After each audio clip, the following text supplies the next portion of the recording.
Okay, well, welcome everyone, and thank you once again for attending today for part 3 of our study into some prophetic texts in association with the book of Daniel and related texts in places like Matthew 24 and Revelation 6, among others. So I want to pick up where we left off last week and really just go and do a survey of Matthew 24. And in the process of looking at Matthew 24, we'll talk a little bit about Daniel 9, which is the last, and actually just a section of Daniel 9, which is just the last thing that we didn't really go into any great detail.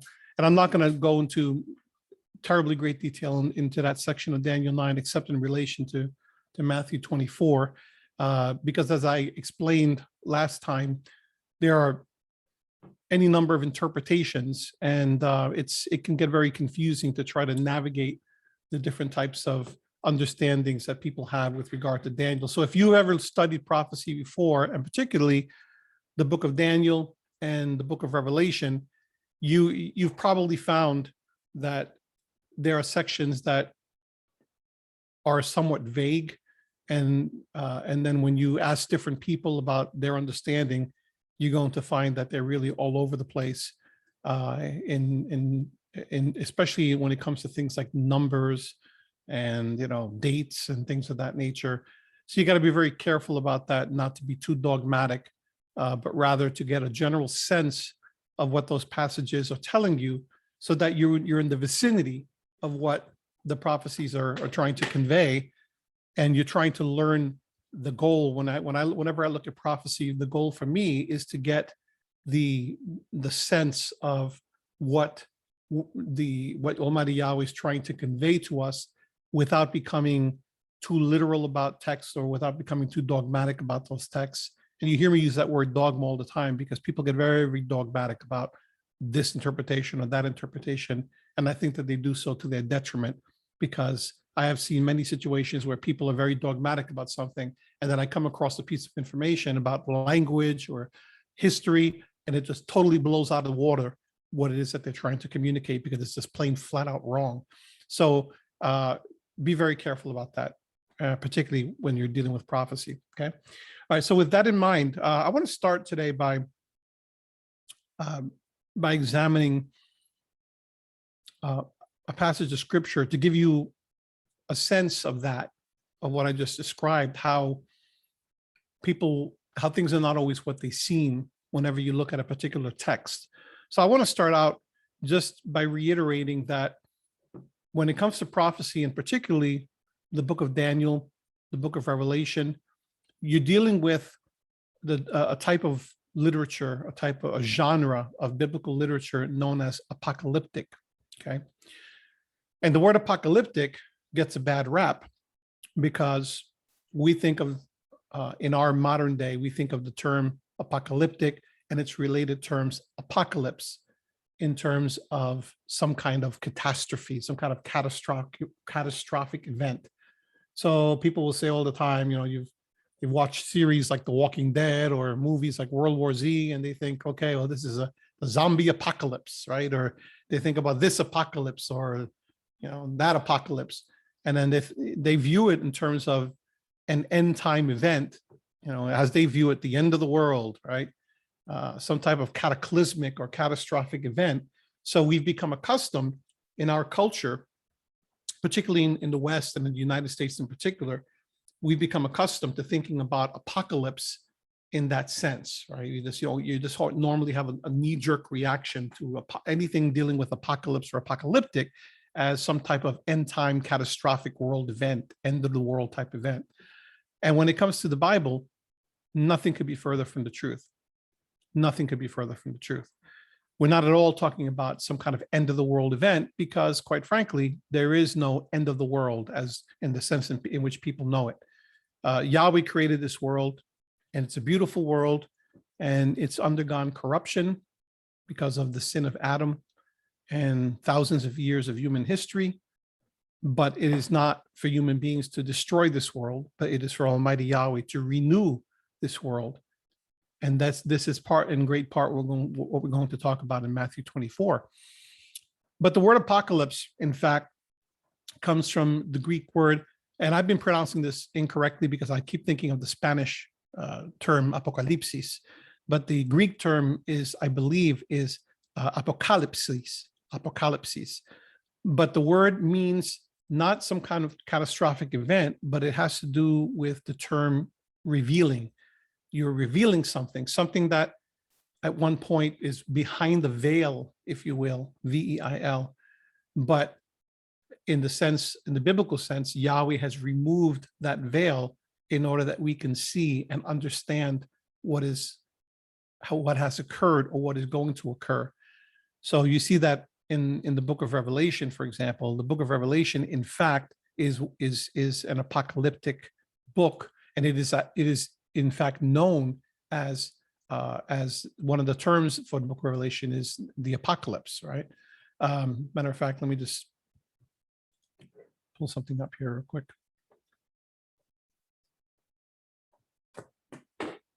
So I'm going to be going, as usual, back and forth with different texts. So just bear with me as I make the shifts in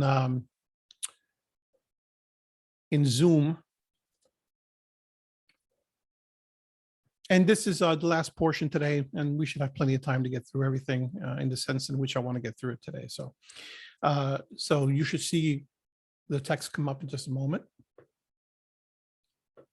Okay, has that come up yet? Okay, all right. So if you look at the revelation of Yahshua Messiah, by the way, people get that wrong all the time too. They say this is the revelation of John or Saint John, right? No, it's not the revelation of John. It's the revelation to John. It's actually the revelation of Yahshua Messiah, okay? And if you look at the word, if you go down, you follow my text down to the bottom left, you see the word there, right? Apocalypsis, okay? And it means, as you see in the center, it means a revelation. So the book of Revelation, that's what it is. It's a revealing. It's a disclosure of something, right? And what is it a disclosure of? What is it a revealing of? Well, it's a revealing of Yahweh's prophetic plan for humankind. And as I mentioned last week, when I discussed the terms apocalypsis and the term eschatology has to do with the study of the latter days of mankind's history, if you will, right? So the term eschatos has to do with last days, if you will, and then ology is the study of something, right? So the study of, the not the end days of man, because mankind is not going to have an end in that sense, right? As I just described, but it's yeah, me too. But it's the what's going to happen in later history in terms of biblical history of mankind. And that's what you find in the book of Daniel and by extension in the book of Revelation. So it's rather interesting. But anyway, but I want to turn over to 2 Peter, because I want to give you an example here of what I mean by this. So if you look at 2 Peter, and we look specifically at chapter 3, beginning with verse 10, he says something interesting here. And we've read these things many times before, but we haven't really contemplated them. So as you see here, it says, but the day of Yahweh, we're going to come back to the day of Yahweh later. He says, but the day of Yahweh will come like a thief. The heavens will disappear with a roar. The elements will be destroyed by fire, and the earth and everything done in it will be laid bare. Now, it's kind of interesting because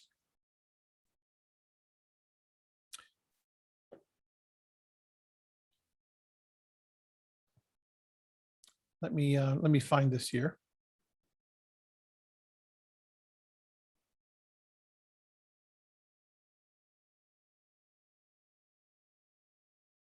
So this term here, and let me see if I get this pronunciation correct, where it says laid bare, it's eurythesitai, eurythestai, okay? This term eurythestai, and you can see it down in the center, and then the root word eurisco. This is often translated differently in other versions of scripture. So if we looked at the same verse, for example, in the King James Version, which so many people are familiar with and from which you get a lot of these doctrines, right? It has a very different conveyance of meaning. So in the King James Version, it says, "But the day of Yahweh will come as a thief in the night, in the which the heavens shall pass away with a great noise, and the elements shall melt with fervent heat.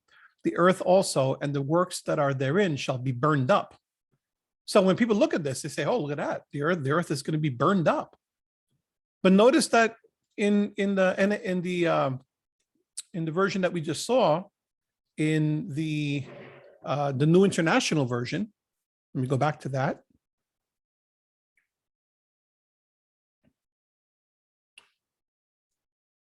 Okay, I went to the wrong one here. Let me go back here. Okay, so in the New International Version, which is a more modern translation, very different. It doesn't say anything about being burned up. It'll be laid bare. And if you go over to, let's say, the NASB, which is a revision of the American Standard Version, which is a revision of the King James Version, and it's a more literal type of translation. Once again, it's translated, its works will be burned up, right? So which is right? Is it burned up or is it laid bare? Well, the newer versions are based upon, this is New Living Translation, and this is interesting, "On it will be found to deserve judgment." It's interesting. See, very, very different translations. That's why you can never go by one particular translation. Let's look at the NRSV, one more, the New Revised Standard Version. "And the earth and everything that is done on it will be disclosed." Interesting, right?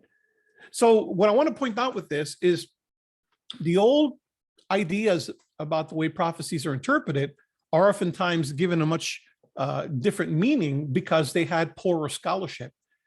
The newer translations are based upon newer scholarship in which they've done deeper study, or they found different texts and they've compared with different texts. And the bottom line is that modern scholarship tends to believe that the interpretation of something being disclosed or being laid bare, almost like the term apocalypse, it's similar in the sense of something that's being disclosed or something that's being revealed. Not so much in this case revealed, though, as being found out.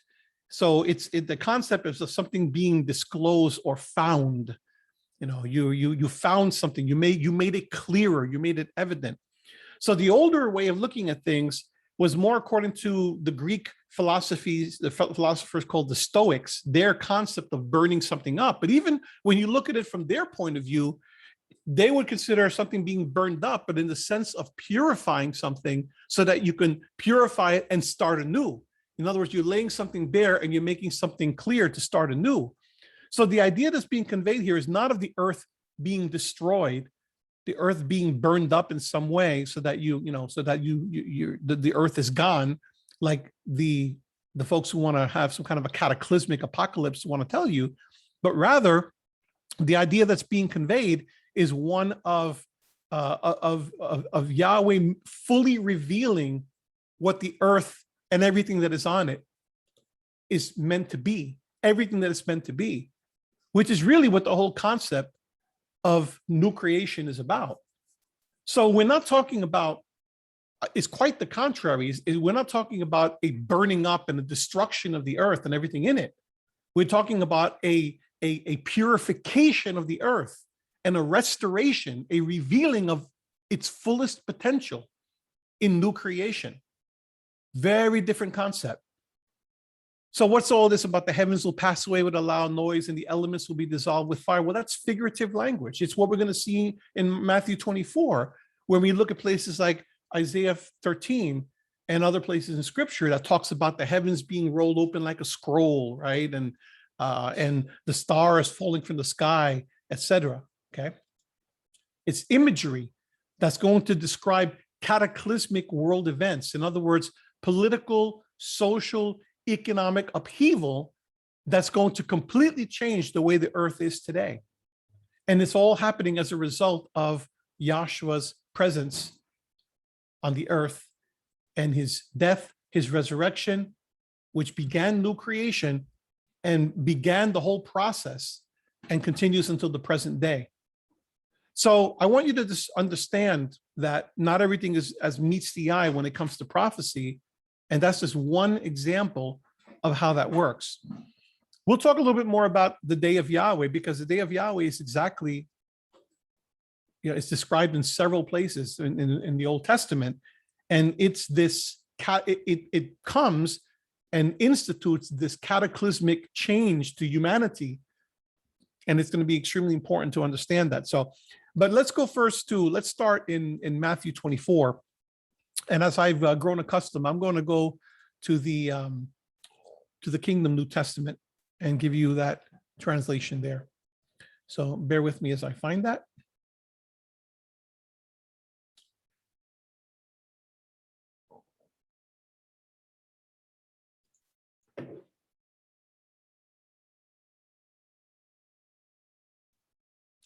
And here we go.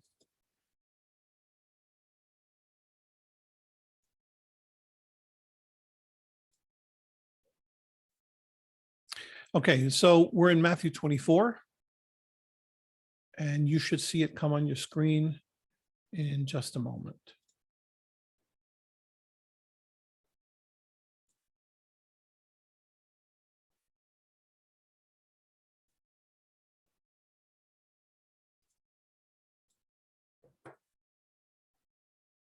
Okay. So I'm going to take Matthew 24 in sections. And I'm going to start with Matthew 24, 1 to 14. Yahshua left the temple and went away. As he did so, his disciples came and pointed out the temple buildings to him. Yes, he said, and you see all these things. Oh, and by the way, let me just kind of read this for context. So his disciples came and pointed out the temple buildings to him, but I want to show you, they don't actually say it here. So let me show it to you in Mark. So the comparable passages to Matthew 24 are Mark 13, if you're taking notes, Mark 13 and Luke 21. So in Mark 13, as they were going out of the temple, one of Yahshua's disciples said to him, "Teacher, look at these huge stones and these huge buildings. They're impressive, right?"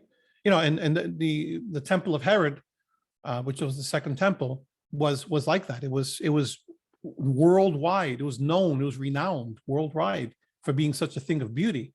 So they were reacting just like anyone else would react, right? So, "Teacher, look at these huge stones and these huge buildings. They're very impressed by this." And he said, "You see these enormous buildings," said Yahshua. "There will not be one single stone left on top of another. They will all be turned down."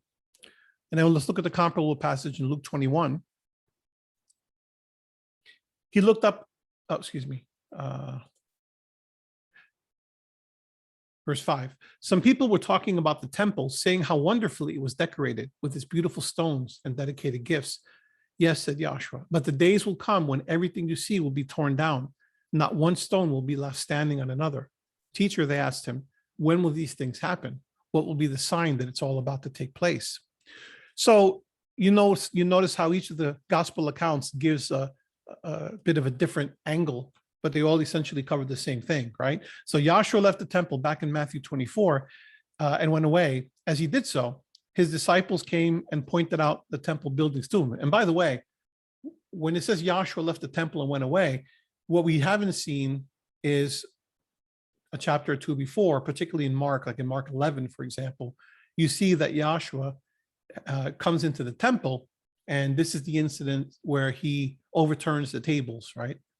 And he declares that they've made the temple a den of thieves, right? So let's actually take a quick look at that in Mark 11. They came into Jerusalem, Mark 11:15. So it's always good to know the context of what you're seeing here. And Yahshua went into the temple and began to drive out the traders, those who bought and sold in the temple, and overturned the tables of the money changers and the seats of the dove sellers. He permitted no one to carry any vessel through the temple. he began to teach, isn't this what's written? He said, my house shall be called a house of prayer for all the world to share, but you've made it a brigand's den, or an emporium, a den of thieves. And the chief priests and the legal experts heard and looked for a way to get rid of him. And let's continue reading, because this is also relevant. But they were afraid of him because the whole crowd was astonished at his teaching. When evening came, they went back out of the city. As they were returning early in the morning, they saw the fig tree withered from its roots. This is the fig tree that Yahshua had cursed on their way to Jerusalem. And as they were returning, they saw the fig tree withered from its roots. Look, teacher, said Peter to Yahshua, remembering what had happened before. The fig tree you cursed is withered. Have faith in Yahweh, replied Yahshua. I'm telling you the truth. If anyone says to this mountain, be off with you, get yourself. Okay, so this is a different lesson. But he had cursed the fig tree.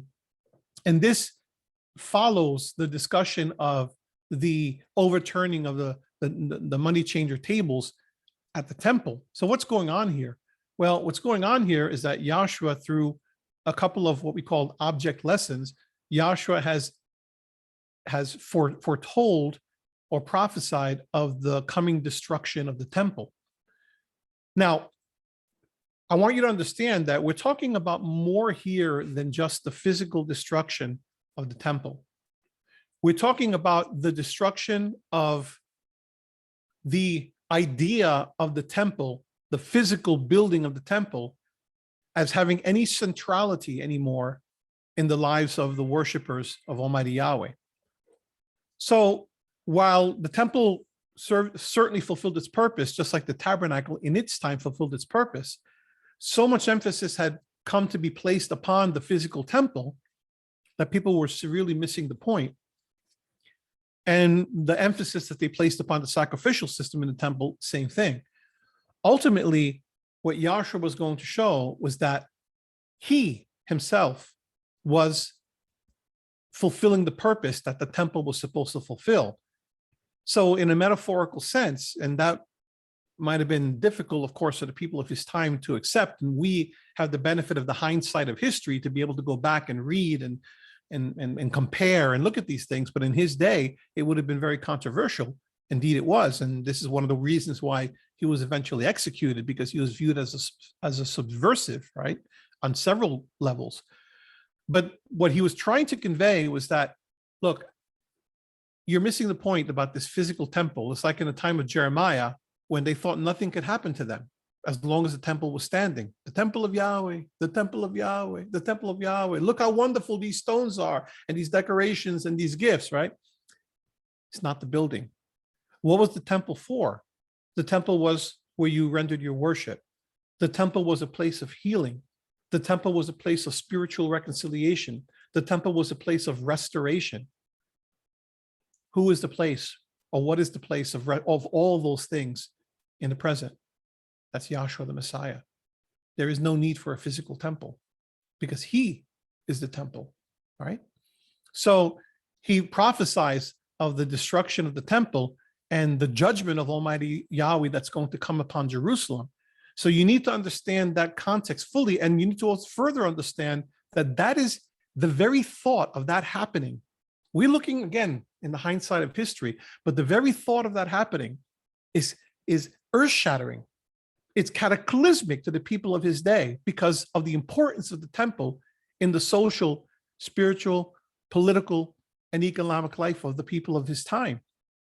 So it was no mild thing for him to come and say something like that. He was acting as like the prophet Jeremiah might, or another one of the prophets, taking a piece of pottery and crashing it and making a pronouncement of judgment. This is in effect what he's doing with the temple. It wasn't just that he was angry that they were selling in the temple. That's absolutely not what it's saying, right? It's a broad concept. He's saying he's acting out. It's like a play act, right? He's acting out the destruction of the temple that the Romans are going to do in just a few years hence, about 40 years from the time from which he pronounced it. And that's huge. And that is the entire context of what's happening here in Matthew 24. So let's go back to the text, and then we'll come back and speak a little bit more about that. So he says, so Yahshua left the temple and went away.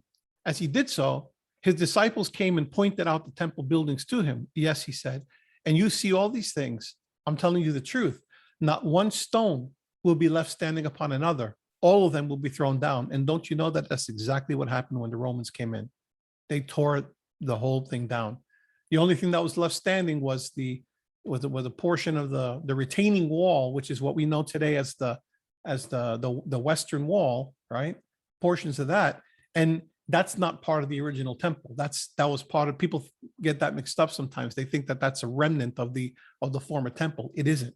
It's part of their wall, the retaining wall, to keep the dirt from moving and shifting. Every single stone of the temple was torn down. You can find individual stones. As a matter of fact, I pointed one of them out to you not too long ago, the one from which the trumpeter used to do his blast on the Sabbath and high days, but you won't find them one on top of the other. It was completely torn down, burned down. As he was sitting on the Mount of Olives, which is where this occurred, this is why it's known as the Olivet prophecy, his disciples came to him privately. Tell us, they said, when will these things happen? And what will be the sign that you are going to appear as king and that the end of the age is upon us? So notice what they're asking him. This is all important. It's all significant, right? When will these things happen? What will be the sign that you're going to appear as king? That you're going to appear as king, and that the end of the age is upon us. So I want to go to a more traditional translation at this point, and I'm going to try to go to one that's a little bit more true to the Greek in this case.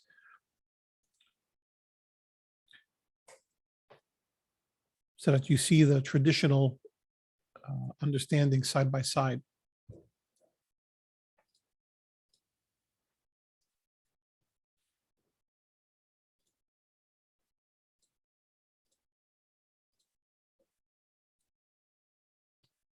Okay, you should be able to see that at this point.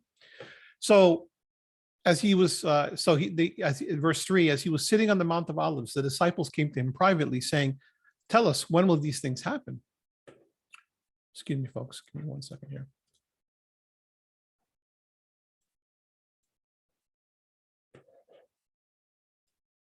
Okay. And what will be the sign of your coming, right? So whereas the other one says, when you're going to, what will be the sign that you are going to appear as king? Very different translation, right? And that the end of the age is upon us. So what will be the sign of your coming and of the end of the age? Okay.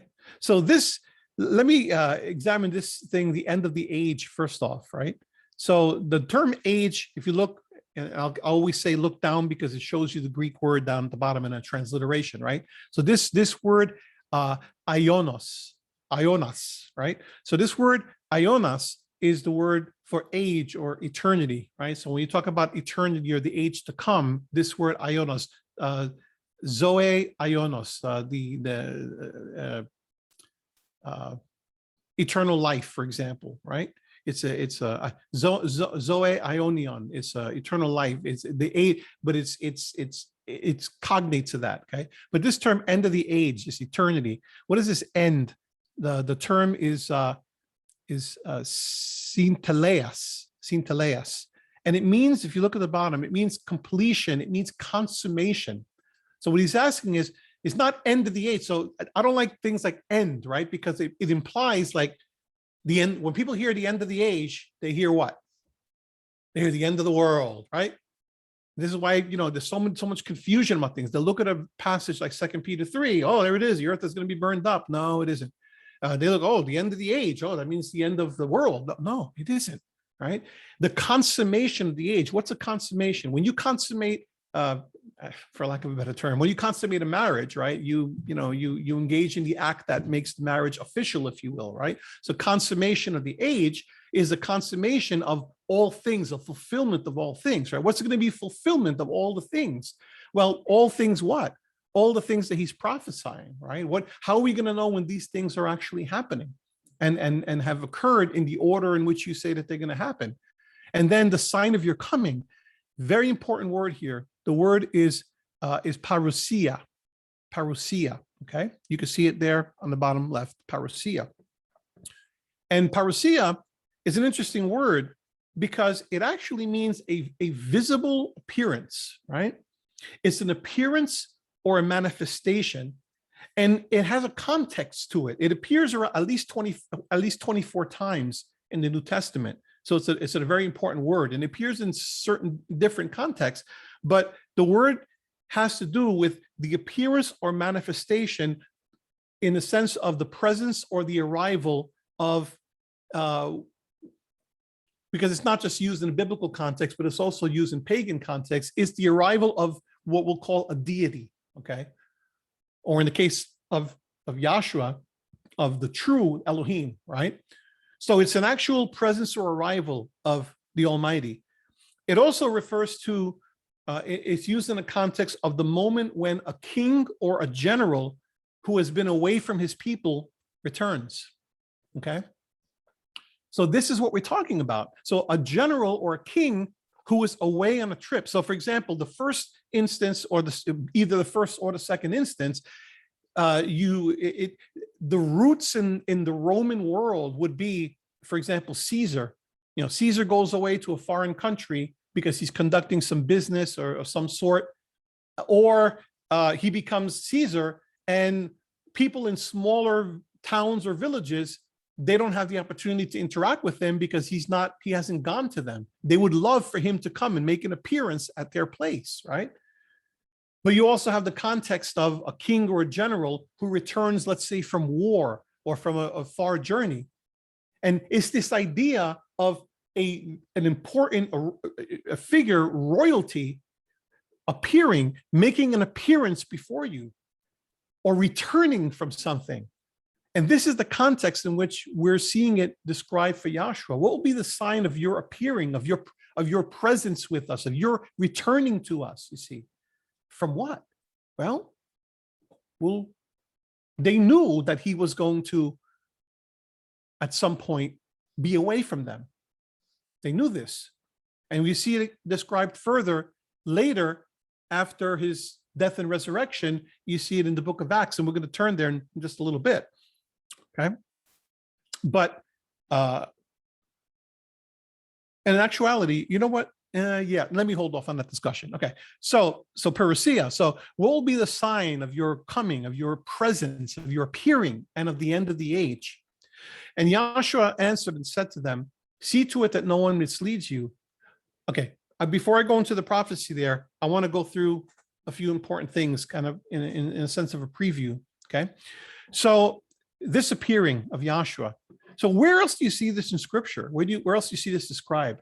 Well, you see it described, for example, in 1 Thessalonians, right? So let's go to 1 Thessalonians 4 for a minute, and I'm going to stay in the NASB for now.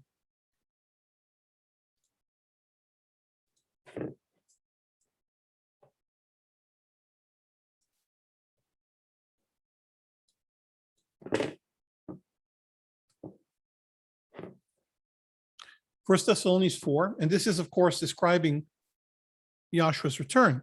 Now he says down in verse 13, 1 Thessalonians 4:13, and hopefully you can see that on screen. But we do not want you to be uninformed, brethren, about those who are asleep, so that you will not grieve as do the rest who have no hope. For if we believe that Yahshua died and rose again, even so Elohim will bring with him those who have fallen asleep in Yahshua. For this we say to you by the word of Yahweh, that we who are alive and remain until the coming of the Master will not precede those who have fallen asleep. For Yahweh himself will descend from heaven with a shout, with the voice of the archangel, and with the trumpet of Elohim, and the dead in Messiah will rise first. Then we who are alive and remain will be caught up together with them in the clouds to meet the Master in the air, and so we shall always be with the Master. Therefore, comfort one another with these words. So as I was explaining in the last two sessions, there's imagery here, and we are so used to interpretations that are very literal in understanding that we discount the possibility that we're looking at other things here. Now, and you're going to hear me go through several things during this session that might disturb your notion of, well, this is what I've always pictured in my mind, because it disturbed my notion as well. But as I read from reputable people who have studied these things very carefully, I have to allow for the possibility, and more likely the likelihood, that the way that they're describing things in terms of the figurative imagery that's being used here in apocalyptic language, that it is in fact accurate. So I just, please understand, I don't want to mess with anyone's paradigm of how all this is going to happen, but whether it's something that happens in the literal sense in which we've always understood it, or if it's happening in the imagery sense, the figurative imagery sense, please know that it doesn't detract in any way, shape, or form from the ultimate message of what's going on here, okay? So just keep that in mind as we go through this. So when you look at this, there's imagery here that's coming directly out of the Old Testament that we can't ignore. So I've always envisioned this as something where Yahshua is going to physically come down in the clouds, and he's going to, come, and we're going to meet him in the air, and then we're going to go with him over, a la Zechariah, over to Jerusalem. Now, those things are going to happen in terms of Yahshua's reign and us going to reign with him in Jerusalem. But whether it's going to be us physically going up in the air, I don't necessarily think that's the case. I think that there's imagery here that's giving us an understanding of Yahshua's ascendancy to the throne, his vindication in accordance with the language that you see described in the book of Daniel, and that occurs in fulfillment in places like 1 Thessalonians 4 and Matthew 24. So let me show you a couple of things to show you what I'm talking about. So when you look at this language, particularly from 16 to 17, you see that there are echoes here, or reflections of other texts. So one of them was one that we looked at last week, which was, of course, Daniel 7, right? So let's look at Daniel 7.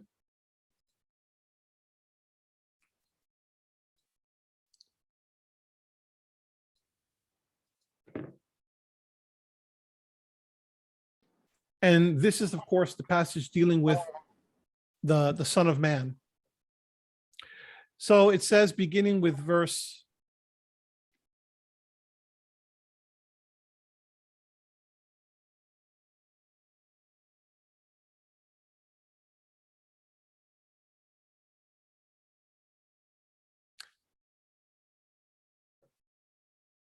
13, I kept looking in the night visions, and behold, with the clouds of heaven, one like a son of man was coming. And he came up to the Ancient of Days and was presented before him. By the way, notice that he comes up to the Ancient of Days. He doesn't come down. He doesn't descend. He comes up. But what's happening, the language that you're seeing in places like Daniel, places like 1 Thessalonians, it's language based upon the only way that they could understand things, given the fact that they don't have the language, for example, of the 21st century to speak about things dimensionally or what have you. I've described a number of times over the last year how the interchange between heaven and earth, the intersection between heaven and earth, and the going back and forth from one into the other. When Yahshua is resurrected with a spirit body, with that glorified body, he's resurrected in a body that is perfectly comfortable in either environment, either in heaven or on earth. And that's the same kind of body that we're going to have eventually as well. So he can go flawlessly, seamlessly from between one and the next, okay? But what they're seeing described is this interchange between heaven and earth. And it's very similar to what you see described in the book of Exodus when you're talking about a pillar of cloud and fire. So the clouds of heaven. So this is like the idea of someone who is riding on the clouds, who is a heavenly being, who is ascending to his throne in essence. And it's not necessarily even a physical throne, right? It's a vision of some way in which you can comprehend this based upon what the kings of the earth do.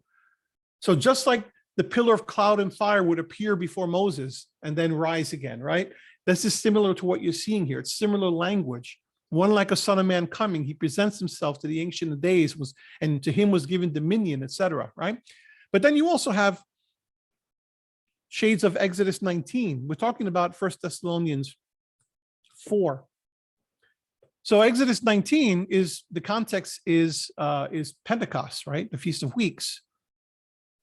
And that's significant in and of itself, because we later see the birth, if you will, of the apostolic congregation in Acts chapter 2, on the day of Pentecost. So Moses came and called the elders of the people. Okay, anyway, I'll go a little further down. And it says in verse 16, so it came about on the third day when it was morning that there were thunder and lightning flashes and a thick cloud upon the mountain. A thick what?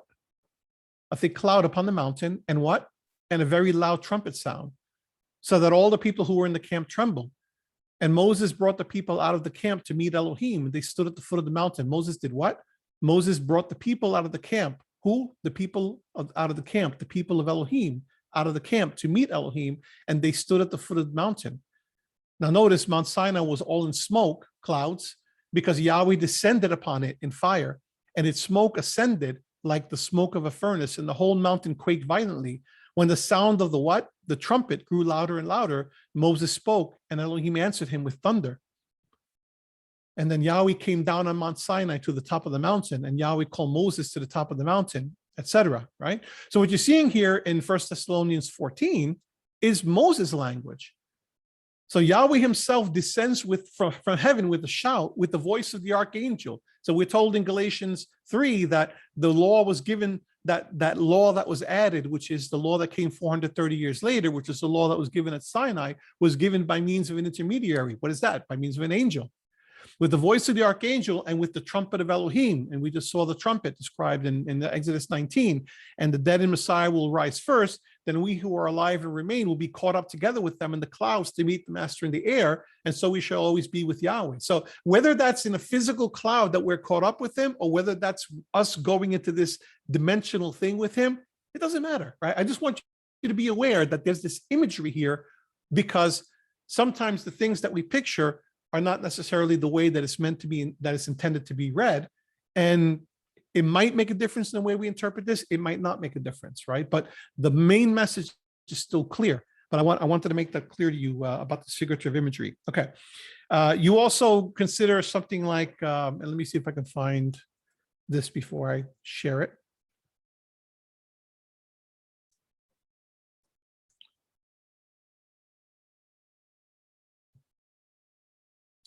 Zechariah 14. Behold, a day is coming for Yahweh when the spoil taken from you will be divided among you.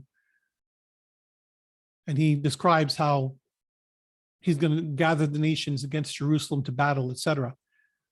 Then he'll say, Yahweh will go forth and fight against those nations as when he fights on a day of battle. So there'll be he'll fight against those nations. How will he fight against those nations? Will it be with weapons of warfare? I don't know that it will be. Because we're told in Revelation 19 that there's a double-edged sword that comes from his mouth. It might be as simple as him going and speaking, and it's done. In that day, verse 4, his feet will stand on the Mount of Olives, which is in front of Jerusalem in the east. And the Mount of Olives will be split in its middle from east to west by a very large valley. So it's an earthquake that's being described here. Is it literal? Perhaps. So that half of the mountain will move toward the north and the other half toward the south. You will flee by the valley of my mountains, for the valley of the mountains will reach to Azel. Yes, you will flee just as you fled before the earthquake in the days of Uzziah, king of Judah. Then Yahweh, my Elohim, will come, and all the holy ones with him. In that day, there'll be no light. The luminaries will dwindle, for it will be a unique day which is known to Yahweh, neither day nor night. But it will come about that at evening time, there'll be light because of the resplendence of his presence. And in that day, living waters will flow out of Jerusalem, half of them toward the eastern sea and the other half toward the western sea. It will be in summer as well as in winter. And Yahweh will be king over all the earth. In that day, Yahweh will be the only one, and his name the only one. And on it goes, right? So however you view it, whether it's going to be a literal transpiring of this or whether it's a figurative description that's being done here, the ramifications are enormous, because this is Yahweh finally coming into the fullness of his kingdom. Okay, come back to that.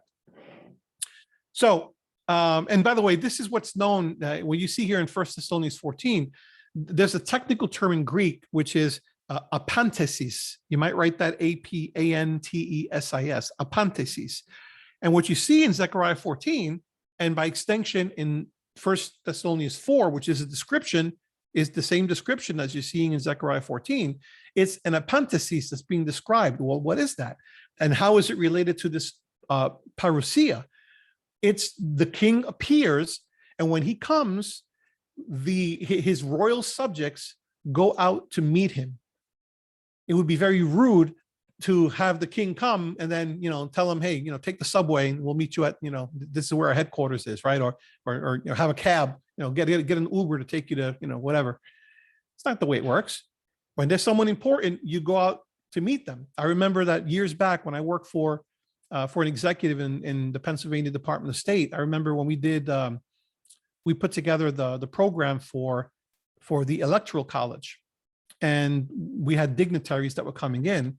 So, for example, one of them was the mayor of Philadelphia at that time. And I remember that I and several other people, we had to go and we had to meet the mayor and we had to bring him on in. We didn't say, oh, Mr. Mayor, hey, so nice of you to come. I'm glad that you got here through Greyhound, right? That's not the way it works. You go and you meet the person out of respect and you bring them in. And this is exactly what's being described in Zechariah 14 and 1 Thessalonians 4. It's an epanthesis. You are meeting them. It's a welcoming party. And that welcoming party goes to meet you and doesn't stay in the clouds, right? They come back, they go and they meet him, and then they come right back with him.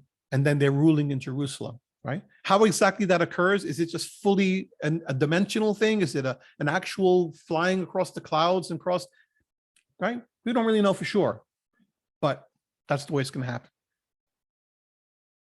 Now, one of the things I want to mention, and all this, by the way, is important to go faster through Matthew 24. Going back to Daniel 7.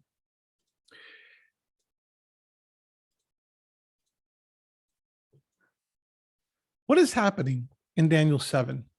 Well, in Daniel 7, you have this Son of Man, and I've explained already several times that Son of Man is referring to a human being, right? He's the representative of humanity. And he comes at a time when this little horn is stirring up trouble. So down in verse 20 of chapter 7, the meaning of the 10 horns that were on its head and the other horn which came up, and before which 3 of them fell, namely that horn which had eyes and a mouth uttering great boasts, and which was larger in appearance than its associates, I kept looking, and that horn was waging war with the saints, that's the people of Yahweh, and overpowering them. So they were being overpowered until the Ancient of Days came and judgment was passed in favor of the saints of the highest one. And the time arrived when the saints took possession of the kingdom. And then he describes exactly how that happens, right?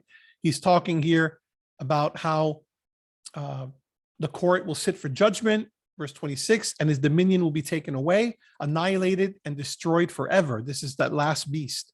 Then the sovereignty, the dominion, and the greatness of all the kingdoms under the whole heaven will be given to the power of the saints of the highest one. His kingdom will be an everlasting kingdom, and all the dominions will serve and obey him. This we already saw, right? We were given the short answer first. We were given the main idea, and then we were given the details. So we're given the main idea up here in 13 and 14. One like a son of man was coming. He came up to the Ancient of Days and was presented before him, and to him was given dominion. That's what you see in the later verses. Glory and a kingdom, that all the peoples, nations, and men of every language might serve him. His dominion is an everlasting dominion which will not pass away, and his kingdom is one which will not be destroyed. So this is what's behind the hope of Israel. Israel is waiting for this restoration. So the book of Daniel is first and foremost in their minds and hearts.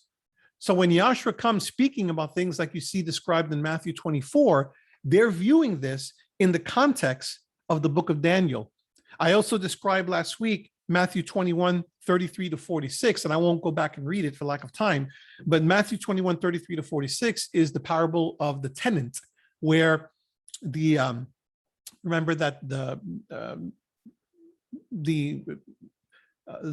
farmers are going to collect, and each one of them is killed, and then eventually the tenant says, "Let me send my son," and then they kill him too, right?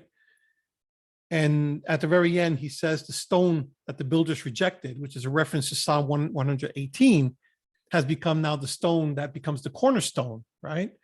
And anyone who comes against this stone is smashed into pieces.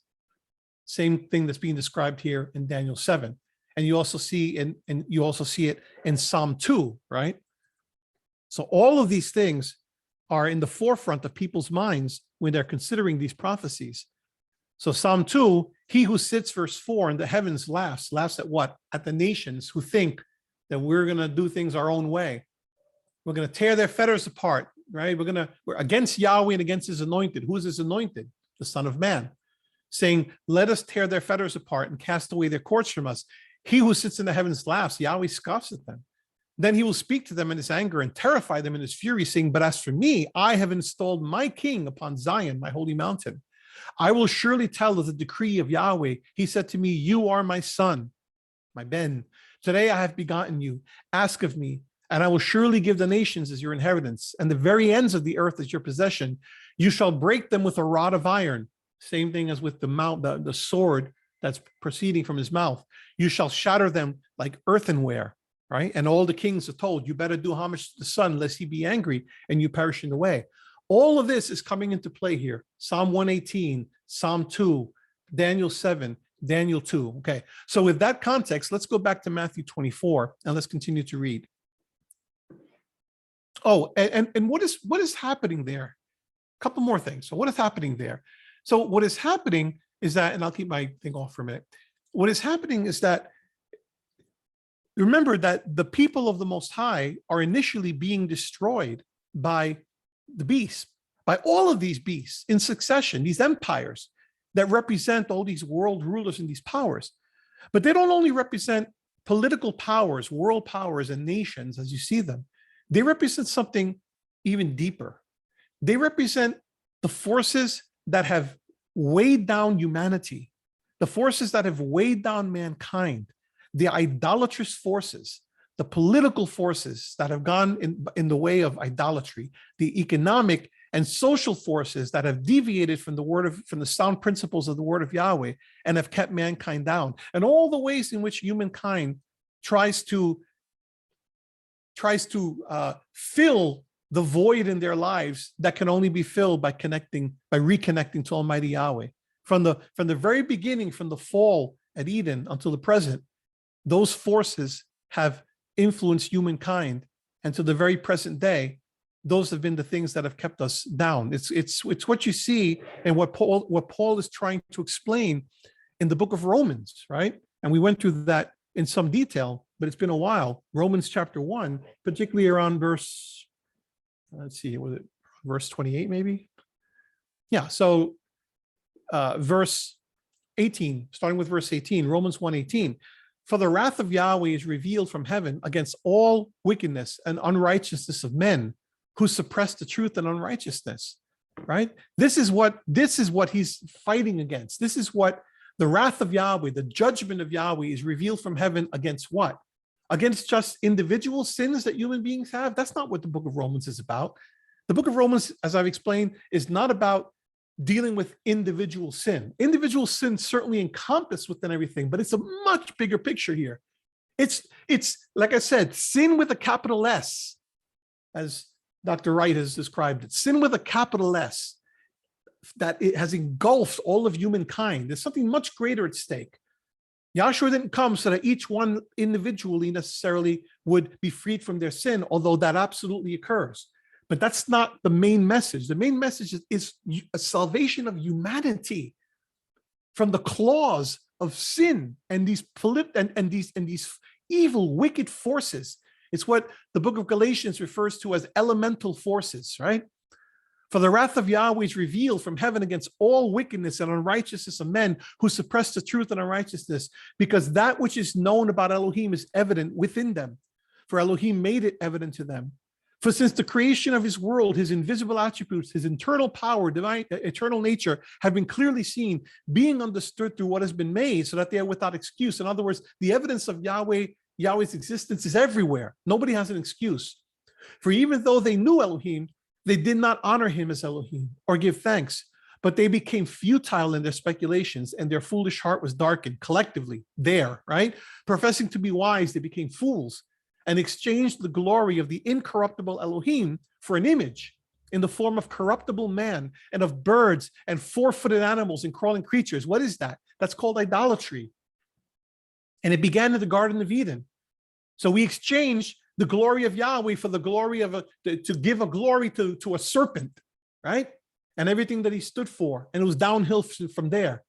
Therefore, Yahweh gave them over in the lusts of their hearts to impurity, so that their bodies would be dishonored among men. For they exchanged the truth of Yahweh for a lie and worshiped and served the creature rather than the creator, who is blessed forever. Amen. And then it gives specific examples to illustrate that, right? And then down in verse 28, and just as they did not see fit to acknowledge Yahweh any longer, Elohim gave them over to a depraved mind to do those things which are not proper. And then he goes through a whole laundry list of these wicked things that have ensnared mankind: unrighteousness, wickedness, greed, evil, envy, murder, strife, deceit, malice, gossiping, slanders, haters of Elohim. What, quite a list, right? Insolence, arrogance, boastfulness, inventors of evil, disobedient to parents, unloving, unmerciful, etc. Right? And although they know the ordinance of Yahweh, that those who practice such things are worthy of death, they do not only do the same, but also give hearty approval to those who practice them. What a thing we're up against. And the only one who was able to rescue us from it was an innocent who came in our place and washed over the stain of death with his blood. And I'll talk more about that in a little bit. But this is what Yahshua faced. This is what Yahweh has him do, to take matters into his own hands, because mankind was just too far gone. And those forces of idolatry, the downfall of mankind is not a problem of individual sins. We have to think bigger than that, bigger. That's not our problem. Our problem is not that we drink too much. Our problem is not that we murder, or that we lie and cheat and steal, or that you view pornography, or that you abuse people, or that. Those are all admittedly horrific problems, but they're all part and parcel of something greater, which is what? It is a disavowing of our vocation. Our problem is one of vocation. What vocation? Vocation of being image bearers of Elohim. That is the fundamental grievous sin, that we exchange the truth of our vocation towards Yahweh to reflect his image into the world. We exchanged it for a lie. And that is what Yahshua had to overcome, because that lie brought us to the curses of the law that are described in places like Deuteronomy 27, 28, right? Leviticus 26, etc. And he took that upon himself, the ultimate curse being exile, which is representative of a spiritual death. And he turned it upside its head. And in doing so, he overcame these powers. So when you look at a place like Daniel 7, what's the connection? All these beasts, all these wild animals, right? They're compared to wild animals, and not only wild animals, they're hybrids, right? They're representative of fierce beings that are lashing out against the Almighty and against his ways, you see. And they do their utmost against humanity. They're wearing down the saints of the Most High. And then Yahweh step into the picture, Yahweh's representative of humanity, the second Adam. Where Adam failed, the second Adam would succeed. Pilate, without even knowing what he's saying, says, Eche homo, behold the man. As if to say, and he doesn't, of course, he doesn't intend it that way, but what's coming out of his mouth is prophecy. He doesn't even know it. Behold the man, behold the Son of Man, behold the true and authentic human representative who has fulfilled everything that the human representative should have done as an image bearer in his vocation to serve Almighty Yahweh. So Yahweh takes matters into his own hands, like the gospel message says in Isaiah 52, where it says that Yahweh rolled up his sleeves. That's what it means. It's like when it doesn't say that. It says Yahweh bare his arm. Remember I showed you that last week? What does that mean? He bare his arm. It means in our language today, Yahweh rolled up his sleeves because there was no one else to do it. And he sends Yahshua, and then Yahshua comes in, and you see in Daniel 7, the result is that he takes everything that the beasts give him, everything that they are throwing against him, that all the powers of the earth are gnashing and wailing and doing whatever against him and acting like the wild beasts that they are in a corner, because they know that their time is short. And of course, the power behind the throne is Satan, right? So Yahshua takes all of this and then he dashes it down and he defeats it, right? So if you go over to John chapter 12, Yahshua says something interesting here.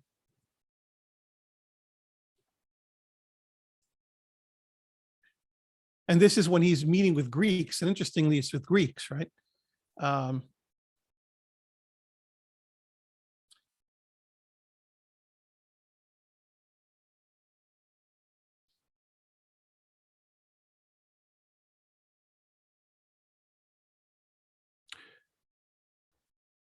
Now my soul, verse John 12:27. Now my soul has become troubled. Now he's getting close to the time when he has to be turned in. And what shall I say? Father, save me from this hour. But for this purpose, I came to this world. I got to go through this. Father, glorify your name. Then a voice came out of heaven. I have both glorified it and will glorify it again. So the crowd of people who stood by and heard it were saying that it had thundered. Others were saying an angel has spoken to him. Yahshua answered and said, this voice has not come for my sake, but for your sakes. Now listen what he says. Now judgment is upon this world. Now the ruler of this world, who's that? That's Satan. Now the ruler of this world will be cast out. Let's hold our place there. John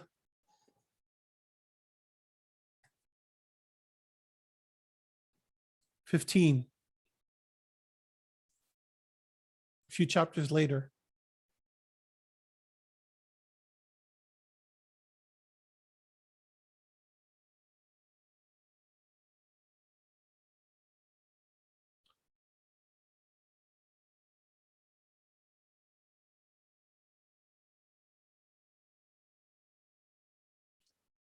And he, when he comes, speaking of the Holy Spirit, will convict the world concerning sin and righteousness and judgment. Concerning sin, because they do not believe in me. And concerning righteousness, because I go to the Father and you no longer see me. And concerning judgment, because the ruler of this world has been judged. Who's that? That's Satan. There's another place where and I don't have time to look for it now, but he says the ruler of this world is coming or something like that. It may even be in the same chapter, but I don't have time to look at it right now. So, okay. Yeah, but in any event, the ruler of this world is being judged. And it says,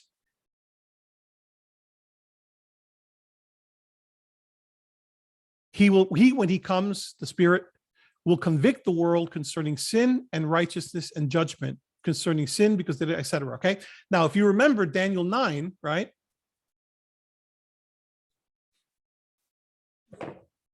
(24 to 27).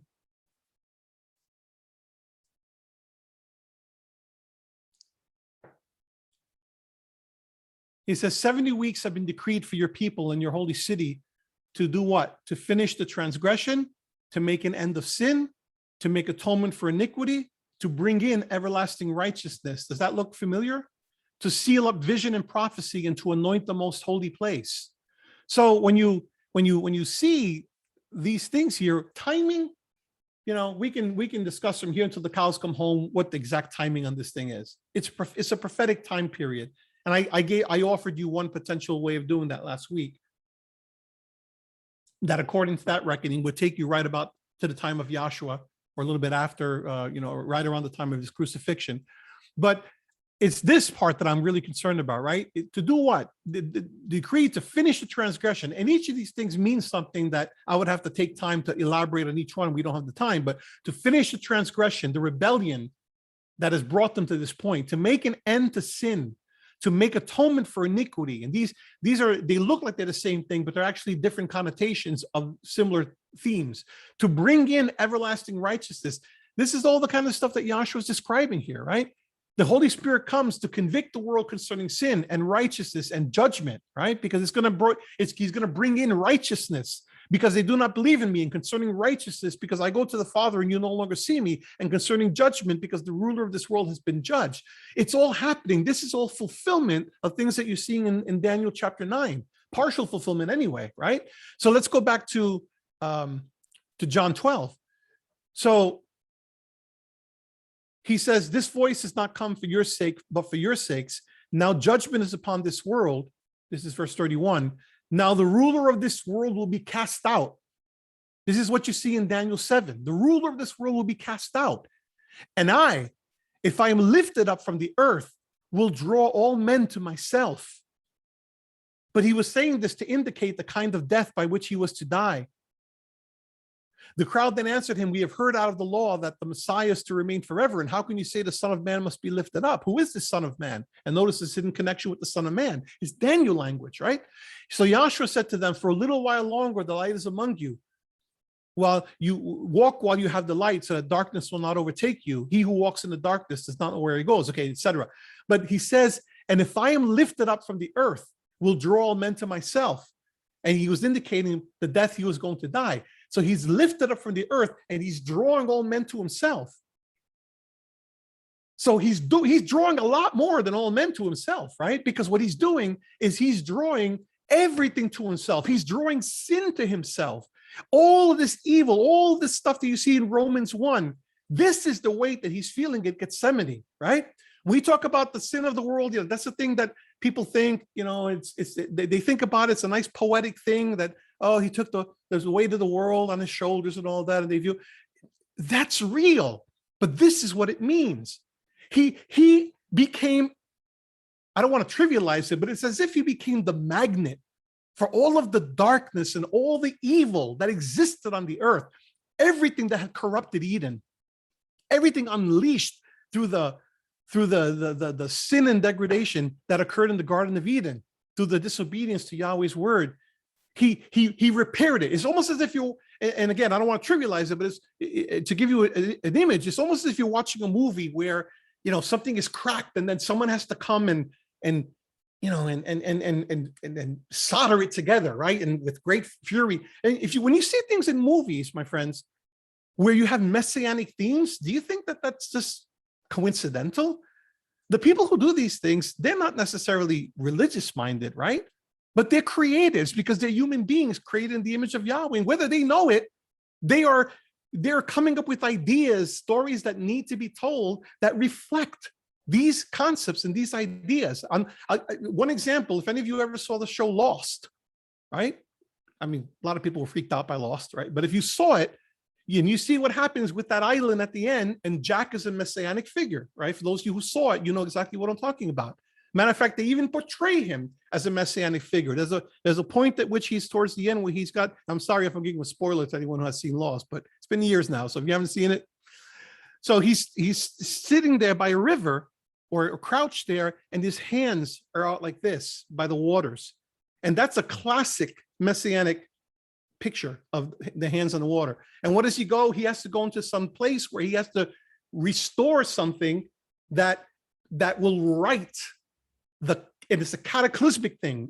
A cataclysmic thing has turned everything topsy-turvy, and he rights that wrong. That's exactly what's happening here, but on a grand metaphoric scale, where Yahshua is righting this wrong, and it's painful, and it involves suffering.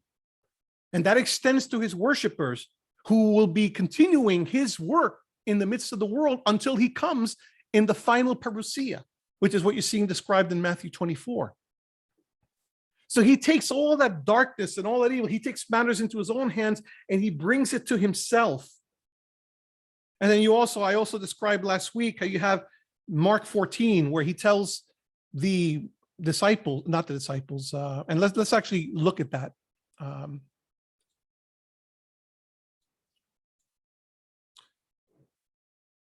By the way, he's taking the grief from whom? He's taking it from it's the beasts, the monsters, the worldly powers waging war on the humans, of which the Son of Man is representative. Remember, he vindicates this human figure and destroys the monsters. They have persecuted him. He is the figure being vindicated. They have persecuted him. And in Yahshua's day, he's receiving it from everyone. He's receiving it from the government, from Rome. He's receiving it from those who are doing Rome's bidding, even among the religious authorities who are doing Rome's dirty work. Remember the leaven of the Herodians and the leaven of the Pharisees? Representative of government and religion that is corrupt. So he's receiving it from all these ends, from all the beasts and all those who are subjugated to the beast. And then he turns it upside his head and he vanquishes the enemy on behalf of humankind. And in him vanquishing the enemy, not only is he as the Son of Man vindicated, but it is also Israel vindicated over the pagan nations. And I'm going to have to skip over a lot of stuff because there's just too much to do. And we haven't even started Matthew 24. But John, let's look at very quickly at Numbers 21. Okay.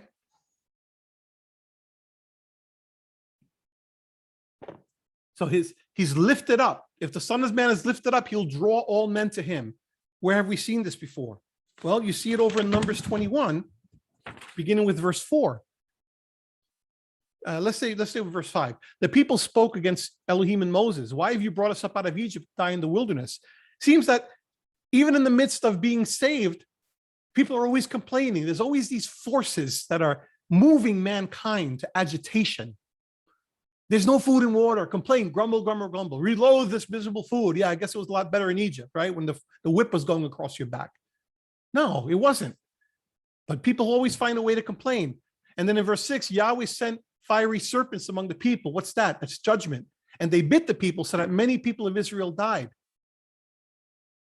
Curses, right? Like humanity is cursed now, in exile, or was.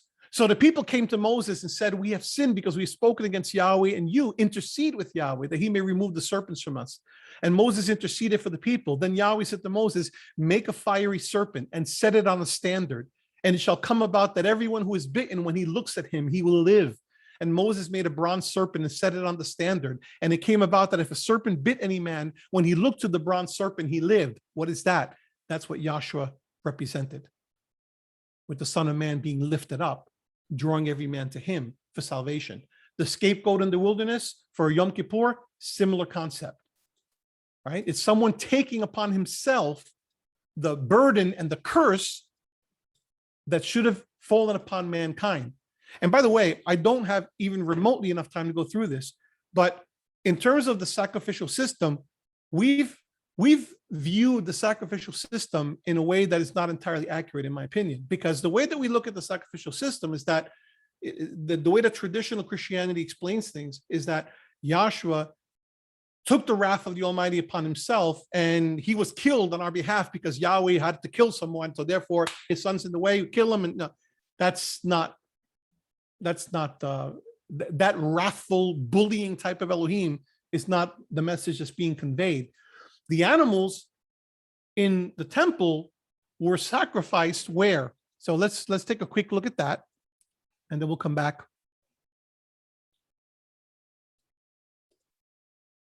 So if we go to Leviticus 4,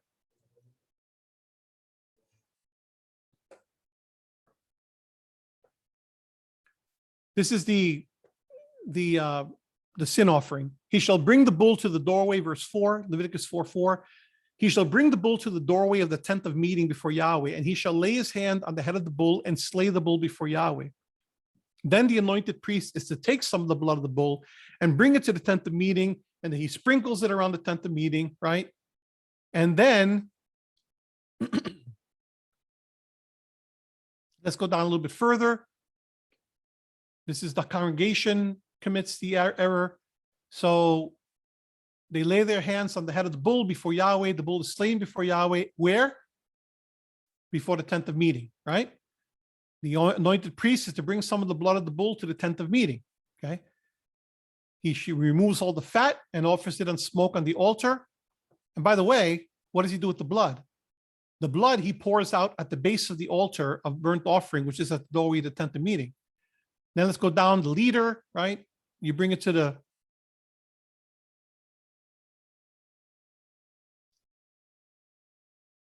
He shall lay his hand on the head of the male goat and slay it in the place where they slay the burnt offering before Yahweh. And then the priest takes some of the blood, and then they purify the altar, right? And I'm just kind of skipping around here.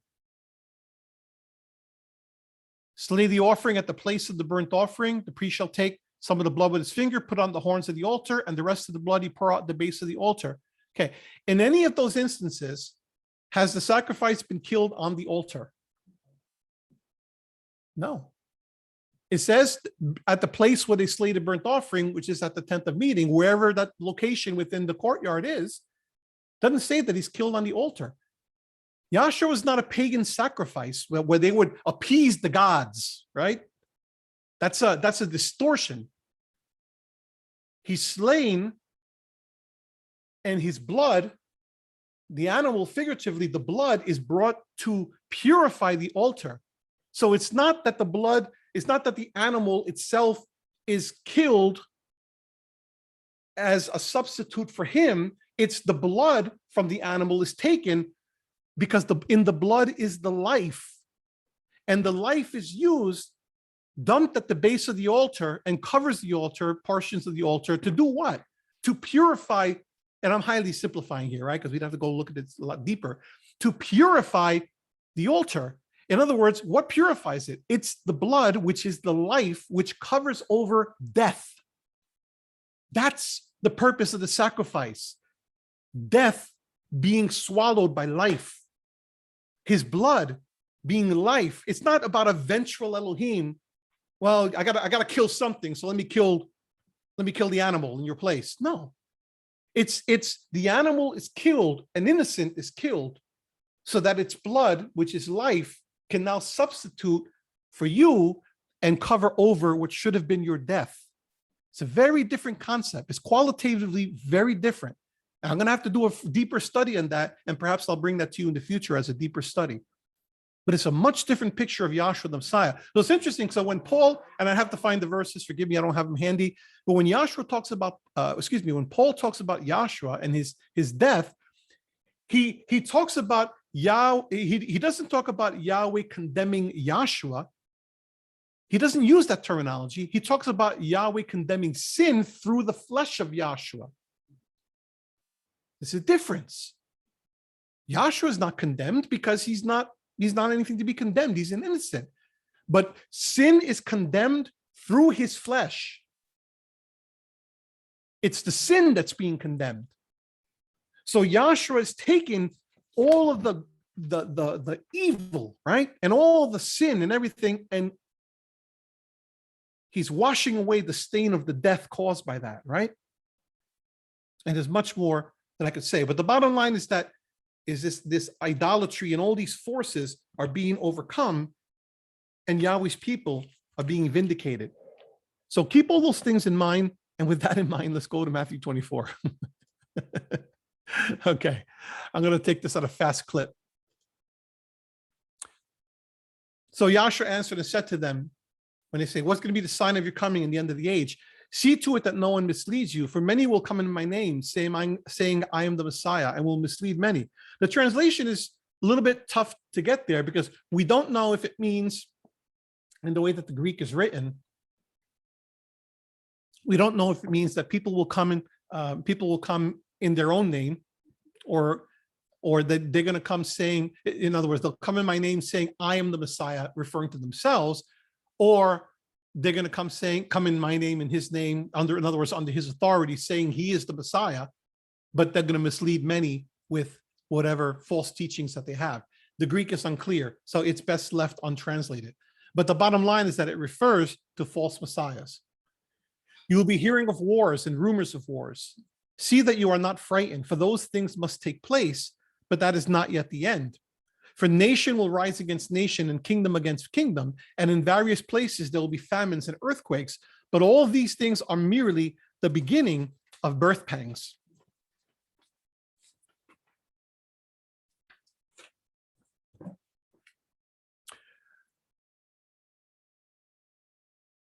Then they will deliver you to tribulation and will kill you. You will be hated by all nations because of my name. At that time, many will fall away and will betray one another and hate one another. Many false prophets will arise and will mislead many. Because lawlessness is increased, most people's love will grow cold. But the one who endures to the end, he will be saved. This gospel of the kingdom shall be preached in the whole world as a testimony to all the nations, and then the end will come. Therefore, when you see the abomination of desolation, which was spoken of through Daniel the prophet, standing in the holy place, let the reader understand, then those who are in Judea must flee to the mountains.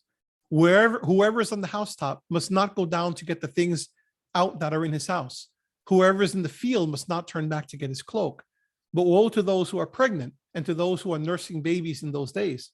But pray that your flight will not be in the winter or on a Sabbath.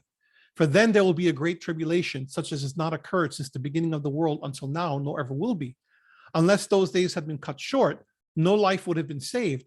But for the sake of the elect, those days will be cut short. Then if anyone says to you, behold, here is the Messiah, or there he is, do not believe him. For false messiahs and false prophets will arise and will show great signs and wonders, so as to mislead, if possible, even the elect. Behold, I have told you in advance.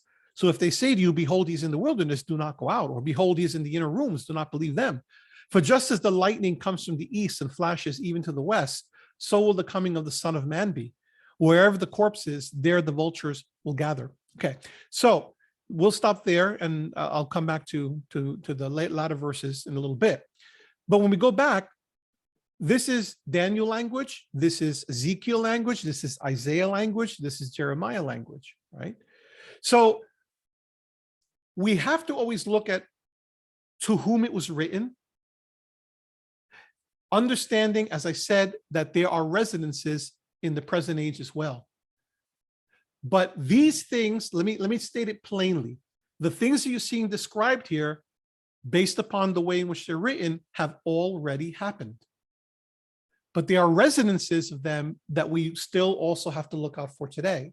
And that's not a cop-out answer. I was trying to describe to you last week that you have that all throughout the scriptures. I described the example of Isaiah 7 about Emmanuel and how it referred to a figure in Isaiah's time, possibly Hezekiah, but it was also more intensively fulfilled through Yahshua the Messiah.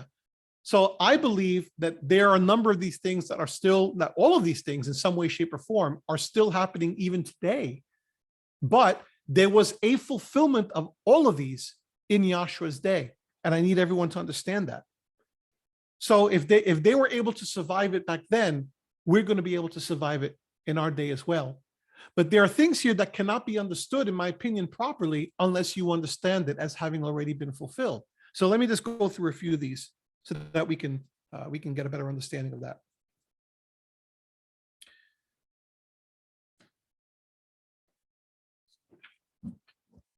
Let's see where I want to start.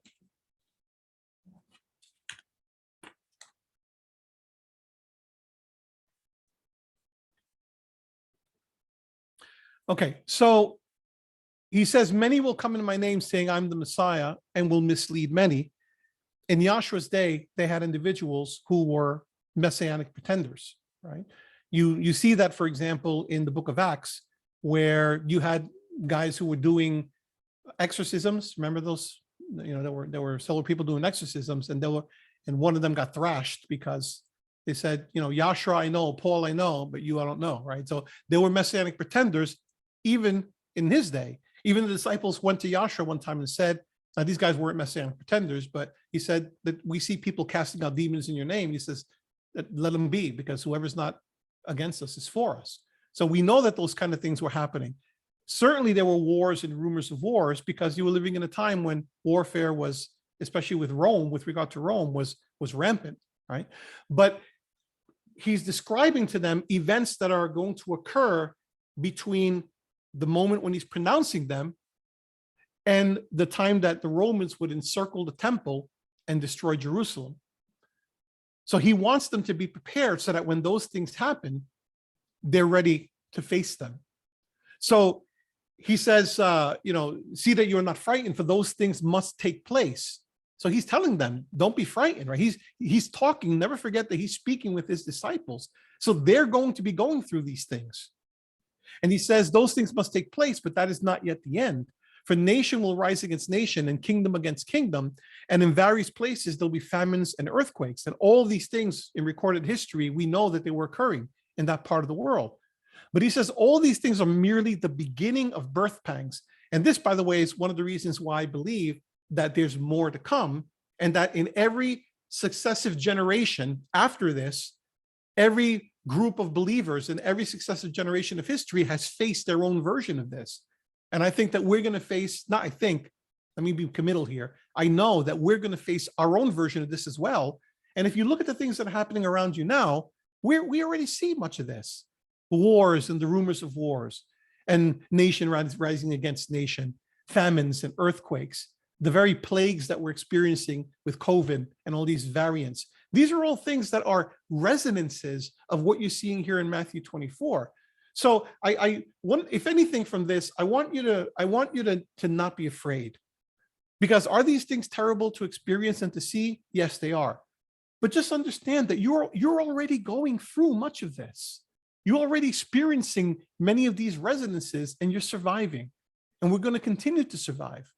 Now, there are other things like delivering you to tribulation and killing you, etc. You'll be hated by all nations because of my name. You know, there may be some rough times ahead, and I understand that. But they went through it too.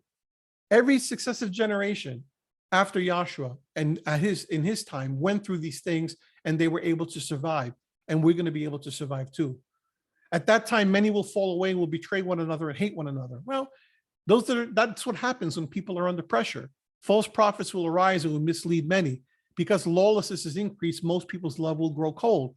And you're already seeing a lot of those rumblings of that, right? Because you're seeing in our day, look at the kind of social turmoil that we're engaging in. When we have cancel culture so rampant, and when you have people that are, it seems like civility is lacking everywhere you look, everywhere you go. We have to always try to rise above it and try to show people the example as ambassadors of this kingdom. That's part of our work, is to step in the breach and to fight against this. Because what's happening? It's the nations, the powers raging, right? They haven't stopped raging in 2,000 years, but they weren't able to stop the initial birth pangs. What is the initial birth? What was the beginning of birth pangs? The beginning of birth pangs was, what do birth pangs signify? What do birth pangs signify? A coming what? Labor for a coming birth. What was being birthed in Yahshua's time? New creation. It was, of course, a cataclysmic time because new creation was being birthed. This is why when it says down here, when it says, where is it? For there, in verse 21, for then there will be a great tribulation such as has not occurred since the beginning of the world until now, nor ever will. I believe that that's been fulfilled. I don't believe that that's some big cataclysmic event that's going to be coming in the future. That was the birth. And that occurred during Yahshua's time, because everything that he did was that major push that you see fulfilled in Daniel 7, where he overcame all the powers that were arrayed against him in such a way that it was a cataclysmic shaking of earth, of human history. There's been nothing greater in human history than that event when Yahshua was executed and then resurrected. You'll never have anything as great as that happen, ever. So everything that's happening now, in my opinion, are after effects and not the main event. The main event occurred in his day. So why do I say things like that? Well, because of what you see. Can you still see the text? Okay. So I was back over in Mark 14, and I showed this to you last week. When he's before the authorities,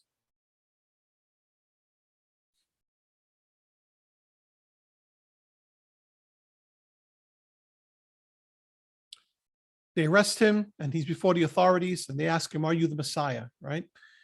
This is down in verse 60. So they're raging against him.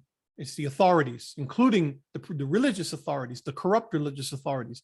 The high priest stood up and came forward and questioned Yahshua, saying, do you not answer? What is it that these men are testifying against you?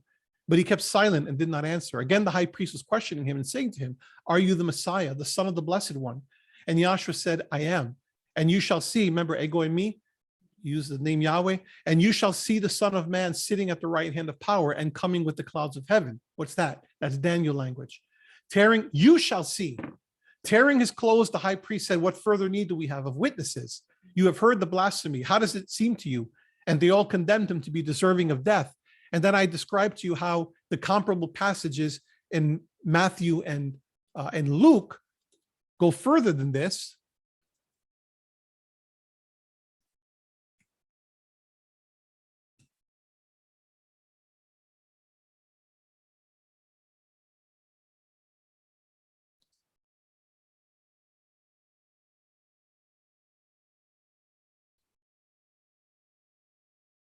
So when they ask him in Matthew,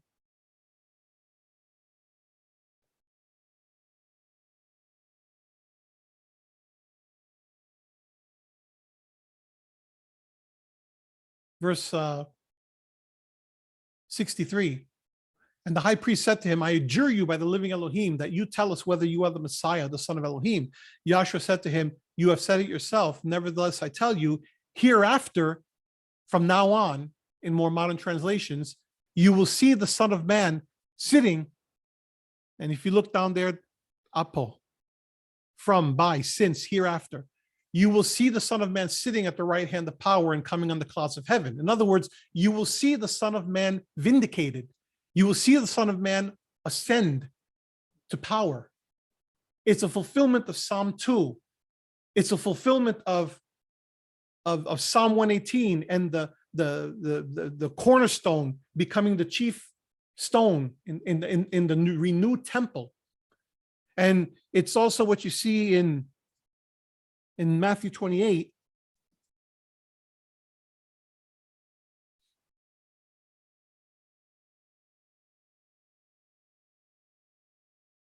When he says to them in verse 18, and Yahshua came up to his disciples after his resurrection, saying, "All authority has been given to me." Done, accomplished. All authority has been given to me in heaven and on earth. By the way, when he's on the stake, when he's on the cross, and he says, "It is finished," what is he talking about? He's talking about this. The taking of all that pain and sin and darkness upon himself and his vindication over the forces of darkness is finished there on that cross. All authority has been given to me in heaven and on earth. Then he gives them a commission. "Go therefore and make disciples of all the nations, baptizing them in the name of the Father and the Son and the Holy Spirit, teaching them to observe all that I commanded you. And lo, I am with you always, even to" what? "The consummation of the age," the end of the age, which is what he described in Matthew 24. So what's that all about? That's the Great Commission. That's the gospel, right? That's the servants being sent out as heralds. So the model of this is the ancient world, as I've described in the past, like the Romans. When the Roman emperor came into power, the Caesar, the heralds would go from town to town because they didn't have internet, right? And phones. They went from town to town announcing that the new king is in power and you need to prepare. And they would actually go and they would teach them the new ways that would be expected of them. And this is exactly what the disciples are told to do, to make disciples of all nations. So when you go back to Matthew 24, can you still see Matthew 24? And I'm getting a little bit ahead of myself. But when he says down below, "And he will send forth his angels with a great trumpet, and they will gather together his elect from the four winds, from one end of the sky to the other." Well, that could be speaking of this final 1 Thessalonians 4, Moses type of thing, right? But it happened already. In terms of the literalness of it, it happened in his time. So the Son of Man, immediately after the tribulation of those days, okay, I'm getting ahead of myself. So let me go back, or else it won't make sense. So let me go back to verse 24:15. So he says to them in 13, "The one who endures to the end, he will be saved," because they were going to undergo persecution. And we know from the book of Acts, they did in fact undergo a lot of persecution. This is what spread the assembly. "The gospel of the kingdom, this gospel of the kingdom shall be preached." That's the message that they were sent out to do, to announce. This gospel of the kingdom shall be preached in the whole world as a testimony to all the nations, and then the end will come.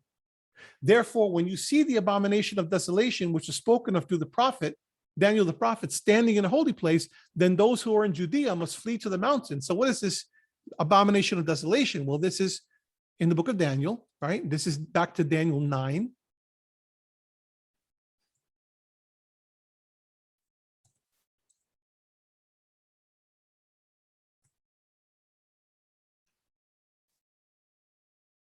"25. So you are to know and discern that from the issuing of a decree to restore and rebuild Jerusalem until Messiah the Prince," and actually it's the anointed one, they shouldn't have put it as Messiah the Prince anyway, but "there will be 7 weeks and 62 weeks, 69 weeks.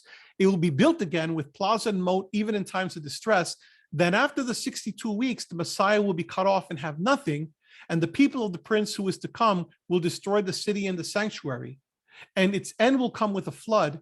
Even to the end, there will be war, desolations are determined." So this is similar language to what you're seeing in Matthew 24 with wars and rumors of war and earthquakes and desolations, right?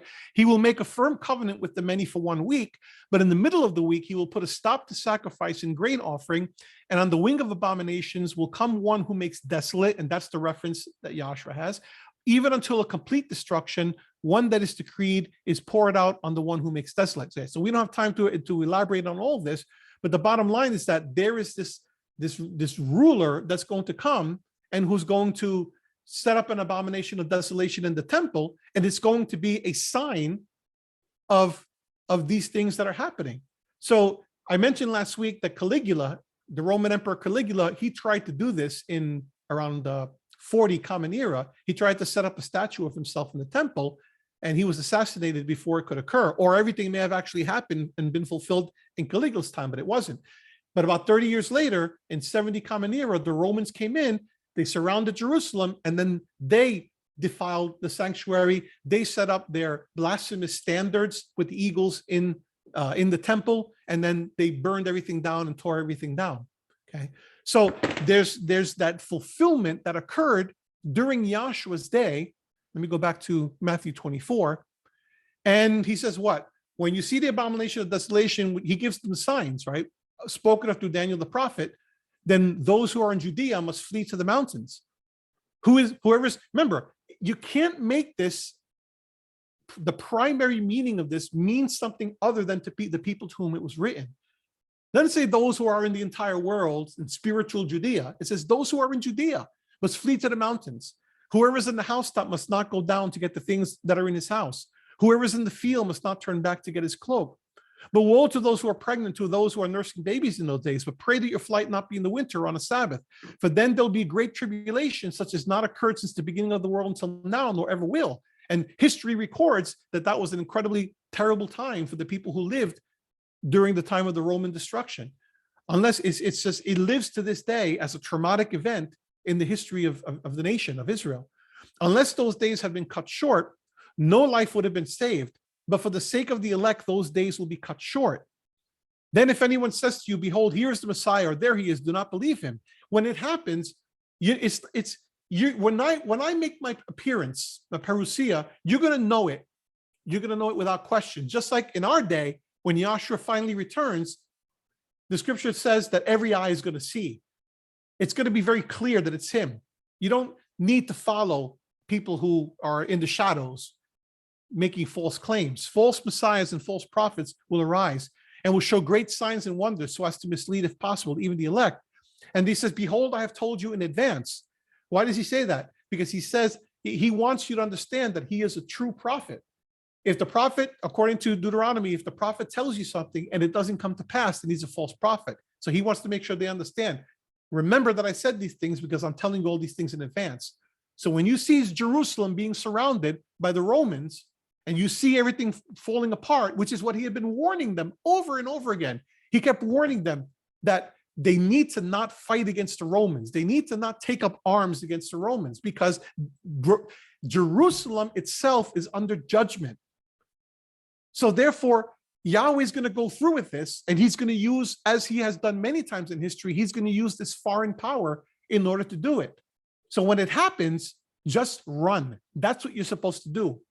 Get out of the house. Don't even look back. Don't even turn back to get what you need. And then he says down a little bit further below, he says, so if they say to you, behold, he's the wilderness, do not go out. Behold, he's in the inner rooms, do not believe them. For just as the lightning comes from the east and flashes even to the west, so will the coming of the Son of Man be. In other words, he's going back to Daniel language, saying that when the temple falls, this is the vindication of my messiahship. So as lightning comes from the east and flashes to the west, so will the coming of the Son of Man be. It's going to be clear to you that these things are ushering in this inaugurated kingdom. It's not the kingdom is not a complete fulfillment, as I've described. We're in that gap between the here and the not yet. So in the meantime, we have a job to do, and that job is to announce that kingdom and to teach others about the ways of Yahweh. Wherever the corpse is, verse 28, there the vultures will gather. But what is that? Well, vultures, eagles, similar concept. In other words, he's saying that the Romans, who were known as the eagles because of their eagle standards, that's what they're going to be doing. They're going to be surrounding Jerusalem for the kill, like vultures surrounding their prey in the wilderness, in the desert, and finishing off what's there. So wherever the corpse is, there the vultures will gather. But immediately after the tribulation of those days, the sun will be darkened, and the moon will not give its light, and the stars will fall from the sky, and the powers of the heavens will be shaken. Once again, we're not talking about something literal here. We're talking about something figurative. This is language straight out of the book of Isaiah in reference to Babylon. So if you go to Isaiah 13, you see this language clearly described. Isaiah 13, it says, behold, verse 9, the day of Yahweh. Remember, I told you that we get back to the day of Yahweh. The day of Yahweh is the day when Yahweh comes and he brings his wrath, right? He executes final judgment. Behold, the day of Yahweh is coming, cruel with fury and burning anger, to make the land a desolation, and he will exterminate its sinners from it. From the stars of heaven and their constellations will not flash forth their light. The sun will be dark when it rises, and the moon will not shed its light. Thus I will punish the world for its evil. You see that? And the wicked for their iniquity. I will also put an end to the arrogance of the proud and abase the haughtiness of the ruthless. I will make mortal man scarcer than pure gold, and mankind than the gold of Ophir. Therefore I will make the heavens tremble, and the earth will be shaken from its place, and the fury of Yahweh of hosts in the day of his burning anger. And he goes on and describes even greater detail from there. Again, this would have been understood by the people of the day as figurative language describing world-shaking cataclysmic events that are making the world a completely different place. When we talk in our day and we say, we use language and we say empires fall, or we say kingdoms rise, are we referring to something literal where world empires are actually toppling over, or kingdoms are rising from the ground or going up into the air? No. Again, it's figurative language. So when you go back to Matthew 24 and you look at something like the sun will be darkened, the moon will not give its light, the stars will fall. If you know anything about astronomy, you know that it is impossible for a star to fall from the sky. Okay. Our sun is many times bigger than the earth. If just the sun came close to us, much less falling, it would be impossible, right? We'd be burned to a cinder within seconds. And every star, so this is not literal language here. This is imagery describing world-shaking events. And then verse 30, as I said, the Son of Man will appear in the sky, and then all the tribes of the earth will mourn, and they will see the Son of Man coming on the clouds of the sky with power and great glory. And he will send forth his angels with a great trumpet, and they will gather together his elect from the four winds, from one end of the sky to the other. So if we're looking at this as figurative language from the time that he ascended, and I want to do one more verse before just to kind of nail that in. So we looked at Mark 14, we looked at Matthew 28, to show that Yahshua is already ascended to his throne. Daniel 7, that fulfillment has already occurred through his death and resurrection. He is the king whom we are announcing. And we are, as I've said many times, we are engaged in a mop-up operation to try to get the world to understand that they don't have it. Our king is king right now. He's king. His kingdom is not in full fruition yet, and he's going to come back because the scripture describes it right there in Matthew 24 that he will return, but it's going to be, it's the fulfillment of something that began with the resurrection and his ascendancy to the throne, because he's already defeated the powers. He's already vindicated and he's on his throne. And now it's a matter, he has dominion over all these powers. And it's a matter now of him coming into final fruition. So Acts 1, the apostles are speaking to him. Oops, sorry. The disciples come to him in Acts 1, verse 6, and they say, so when they had come together, they were asking him, saying, Master, is it at this time you are restoring the kingdom to Israel? And he said to them, it is not for you to know times or epochs which the Father has fixed by his own authority. So the Father is the only one who has authority to decide when exactly all these things would occur. But you will receive power when the Holy Spirit, the word is dynamis, which is the word from which we get the word dynamite, when the Holy Spirit has come upon you, and you shall be my witnesses, both in Jerusalem and in all Judea and Samaria, and even to the remotest part of the earth. What is that? That's the gospel message. That's everywhere, to cover, to blanket the entire earth. So he's saying to them, he doesn't really answer that question, right? I always used to think, is it that this time you're restoring the kingdom to Israel? He says, it's not time for you to know, it's not for you to know times or epochs. I always thought it's like they say, mind your business. You don't know when that's going to happen. When it happens, it'll happen. I don't believe he's saying that at all. He's essentially saying to them, yes, the kingdom is being restored, but it's not going to happen the way you think it's going to happen. It's not for you to know times or epochs which the Father has fixed by his own authority, but you're going to receive power, and this is what you're going to concern yourself with doing, because this is your responsibility. This is your part of the program. My part is to come into power. Your part is to now be my witnesses throughout the entire earth in the format in which they were familiar in the ancient world, in announcing for the Caesars. And it's interesting because the Caesars were referred to as the Son of God. And essentially he's saying, no, what I'm doing here is I'm really the son of Elohim, right? I'm the true son of Elohim, and you're going to announce me, because what I've done supersedes anything that they can or ever will do. And they become his witnesses. So when we go back to Matthew 24, so he's indicating, I am in power and you are going to be my witnesses that I am in power. So when you go back to Matthew 24, we're seeing an extension of that here when he says, then the sign of the Son of Man will appear in the sky. And by the way, where did he appear to them? He appeared to them in the clouds, right? And then all the tribes of the earth will mourn, and they will see the Son of Man coming on the clouds of the sky with power and great glory. So people will say, well, there it is. You gotta come in the clouds, and everyone got to see him in the clouds. No, this is Daniel language. What does it mean to see the Son of Man coming on the clouds of the sky with power and great glory? It means to see Daniel 7 fulfilled. It means to recognize that one like the Son of Man has come into power, has arisen and vindicated. That's coming on the clouds of the sky. He came to Yahweh in the sky, as remember he says to Miriam in John 20. I know I'm kind of all over the place, but what does he say to her? We talk about this every year during the feast of during the Feast of Unleavened Bread, for the wave sheaf service. She comes to him and she says, peace, where is it? Peace be with you. As the Father has sent me, I also, wait a minute. Sorry, I went too far ahead. Miriam comes to him. Yahshua said to her, Miriam, verse 16, John 20:16. She turned and said to him in Hebrew, Rabboni, which means teacher. Yahshua said to her, stop clinging to me, or don't touch me, for I have not yet ascended to the Father, but go to my brethren and say to them, I ascend to my Father and your Father, and my Elohim and your Elohim. What is that ascension? That ascension is Daniel 7 language. That ascension is his presentation before Almighty Yahweh, his ascension to the throne. And we are his witnesses. We are the witnesses of the ascension to the throne.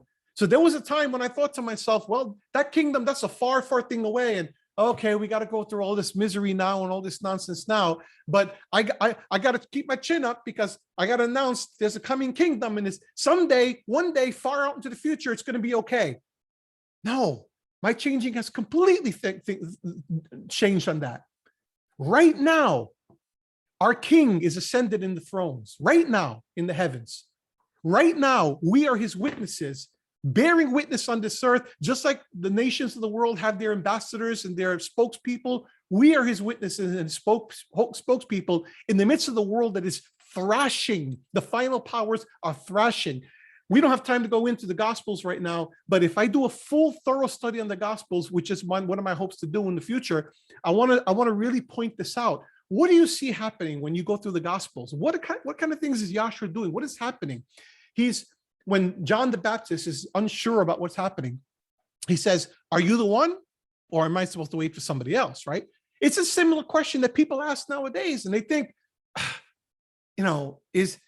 was Jesus really the one, right? Or is there someone else that we're supposed to wait for? Is there something else that's going to save us? Because boy, this world is really terrible, right? That's the way the world thinks.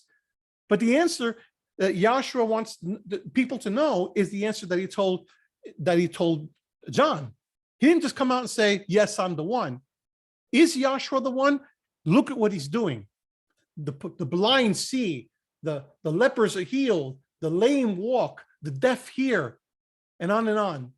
And he feeds the 5,000 right? And he's healing people, he's raising the dead, he's doing all the things that do what? All the things that prove Isaiah 35 and Isaiah 42 and other prophecies dealing with what the Messiah was supposed to be like. But is it just about fulfilling a messianic prophecy?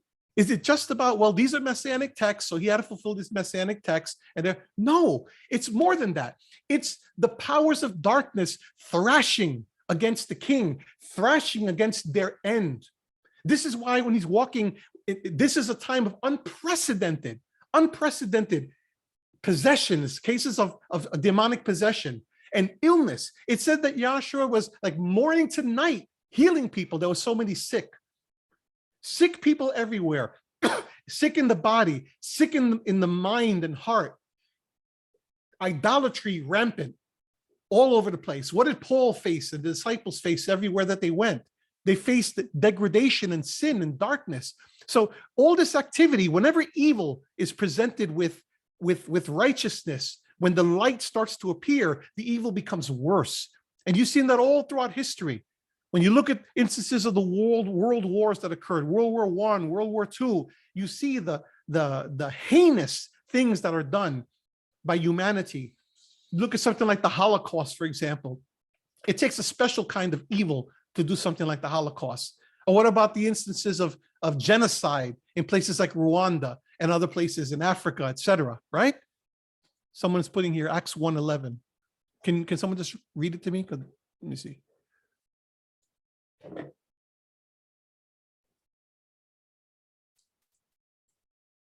Acts 1:11 says,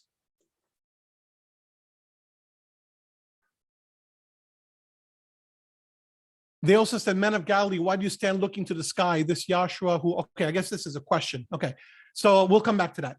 But what's happening is that evil is having its final push, okay? And because evil is having its final push, it's fierce and it's ugly. And Yahshua is dealing with that and vanquishing it and putting it down at every turn. And then after his death and resurrection, he commissions his disciples and they go and do the same thing, as we see Paul dealing with demoniacs and we see healings being done by Peter and other people, right? So, and I believe we're going to see those things again in our day as well, okay? So much more that could be said there, but I want to wrap this up here. I didn't even have a chance to go into Revelation 6. That's okay. We'll do that another day. But we're done for today with part 3. So when it says, "You'll see the Son of Man coming on the clouds of the sky with power and great glory," the world knows Yahshua. They have seen that Yahshua is in authority. Whether they accept it or not is another issue. But for 2,000 years, they've seen it. And he'll send forth his angels with a great trumpet, and they will gather together his elect from the 4 winds, from one end of the sky to the other. What do we think has been happening for 2,000 years? What do we think has been happening? This is why I say that we have to be careful about speaking against this group and that group or the other group, because there's a tradition that, yes, people have gone into false teachings, but you also have those who have maintained relatively sound doctrines by comparison, and we're all working together in fulfillment of bringing everyone together from the 4 winds of the earth. So as I said, am I saying that we're not going to see some version of this in a more literal sense in the end? No, I'm not saying that. But what I'm saying is that these things, everything that you see here in one way, shape, or another has already been fulfilled. Now learn the parable from the fig tree. When its branch has already become tender and puts forth its leaves, you know that summer is near. So you too, when you see all these things, recognize that he is near, right at the door. And this is, he's wrapping up for the disciples. Truly I say to you, notice, this generation will not pass away until all these things take place. I can't tell you in over 30 years of serving Yahweh, how many verbal acrobatics people have done to try to explain that away. Okay, have you ever asked that question in a Bible study? And then people make you look foolish, make you sound foolish for asking the question, because they want to make it seem something that it doesn't mean. When he says, truly I say to you, this generation will not pass away until all these things take place, he means these things, this generation will not pass away until all these things take place. They all took place. Heaven and earth will pass away, but my words will not pass away. But of that day and hour, no one knows, not even the angels of heaven, nor the Son, but the Father alone. For the coming of the Son of Man will be just like the days of Noah. For as in those days before the flood, they were eating and drinking, marrying and giving in marriage until the day that Noah entered the ark, and they did not understand until the flood came and took them all away. So will the coming of the Son of Man be. So what is this here? This is until these things happen, and they come to their final fruition in the time when the Romans came in and destroyed Jerusalem, life is going to continue pretty much as usual. Life is normal. Then there will be two men in the field, one will be taken and one will be left. Two women will be grinding at the mill, one will be taken and one will be left. Oh, there's the rapture, right? Hardly. No, there's nothing there whatsoever about a rapture. It's describing how there's going to be divisions in the way people view the Messiah. Some are going to believe, some are not going to believe. Some are going to be very ardent supporters, others not so much. And just as happened in any ancient warfare, when the soldiers come through, they're going to take some and they're going to kill them, and other people are going to leave untouched. And you see that all through history. You see that, when the Babylonians came through and they grabbed a whole bunch of people and they took them to Babylon. And then if you look in the book of the 2 Kings, you see that there are a bunch of people that remained in Jerusalem. It's exactly what's being described.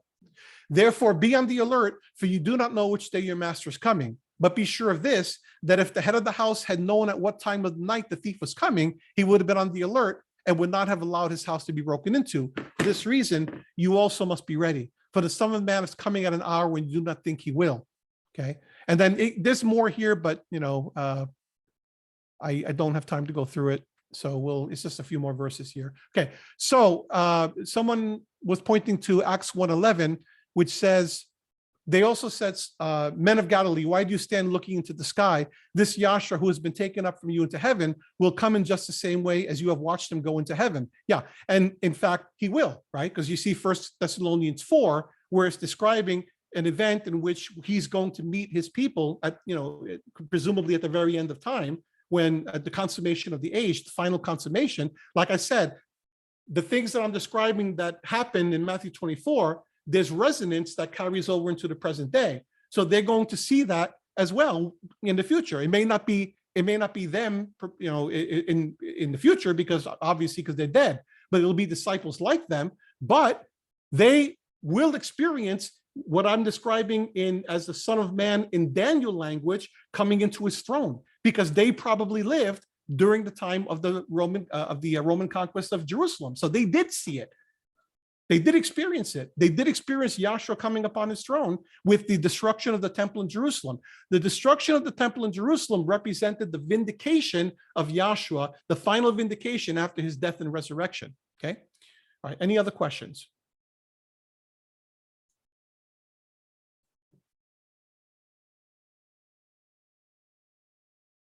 It's a lot. It's a lot to take in. And I barely scratched the surface, but we've been at it for 3 weeks. You see how you could just very easily get this kind of buried in prophetic text, And I actually went through. You may not remember this, but I went through Revelation 6 with you in Matthew 24, maybe about a year ago, maybe.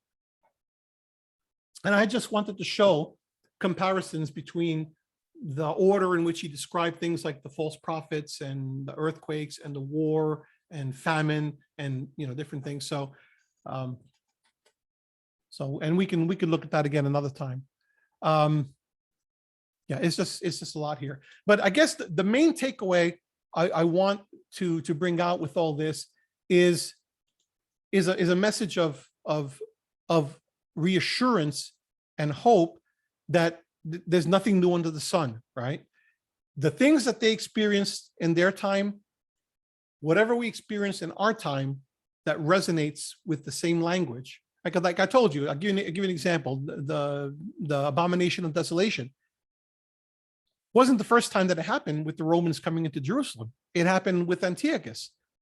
We're told that it happened with Antiochus in writings like in Maccabees. The Maccabees are not accepted as, canonical scripture, but it's a viable witness that in the time of the Greek Seleucids, Antiochus Epiphanes represented one version of that horn that was persecuting the people, and it was a terrible persecution.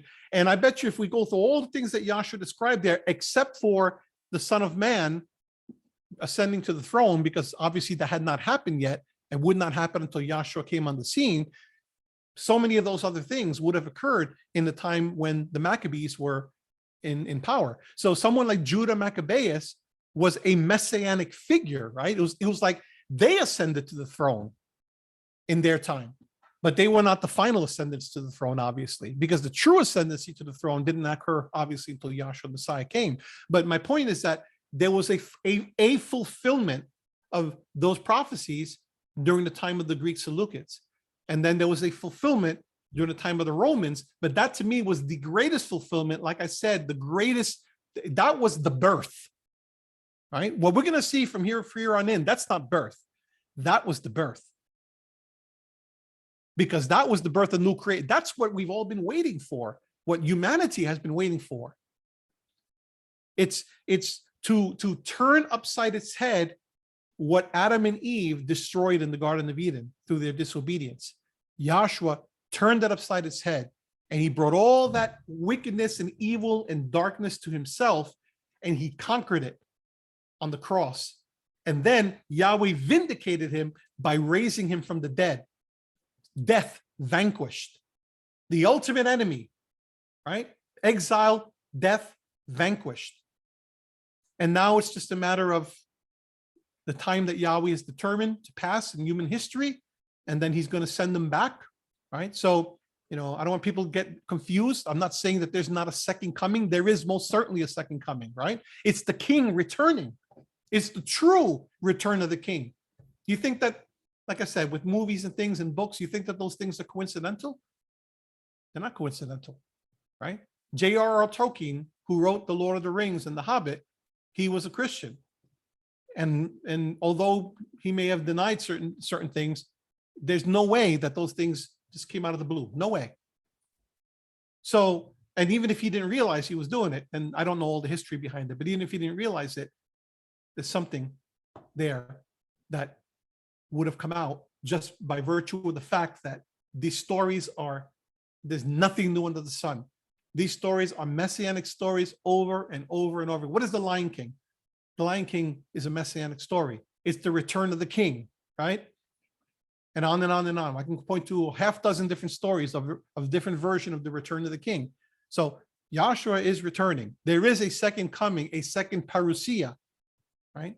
I just want to make sure you understand that everything is in its place. And whatever they experienced back then, we're going to experience some kind of a resonance in the future. And, we could talk more about that as we move forward. Okay, that's all that I have for you with regard to the study. Are there any more questions, or is there anything that I can review or clarify? Question?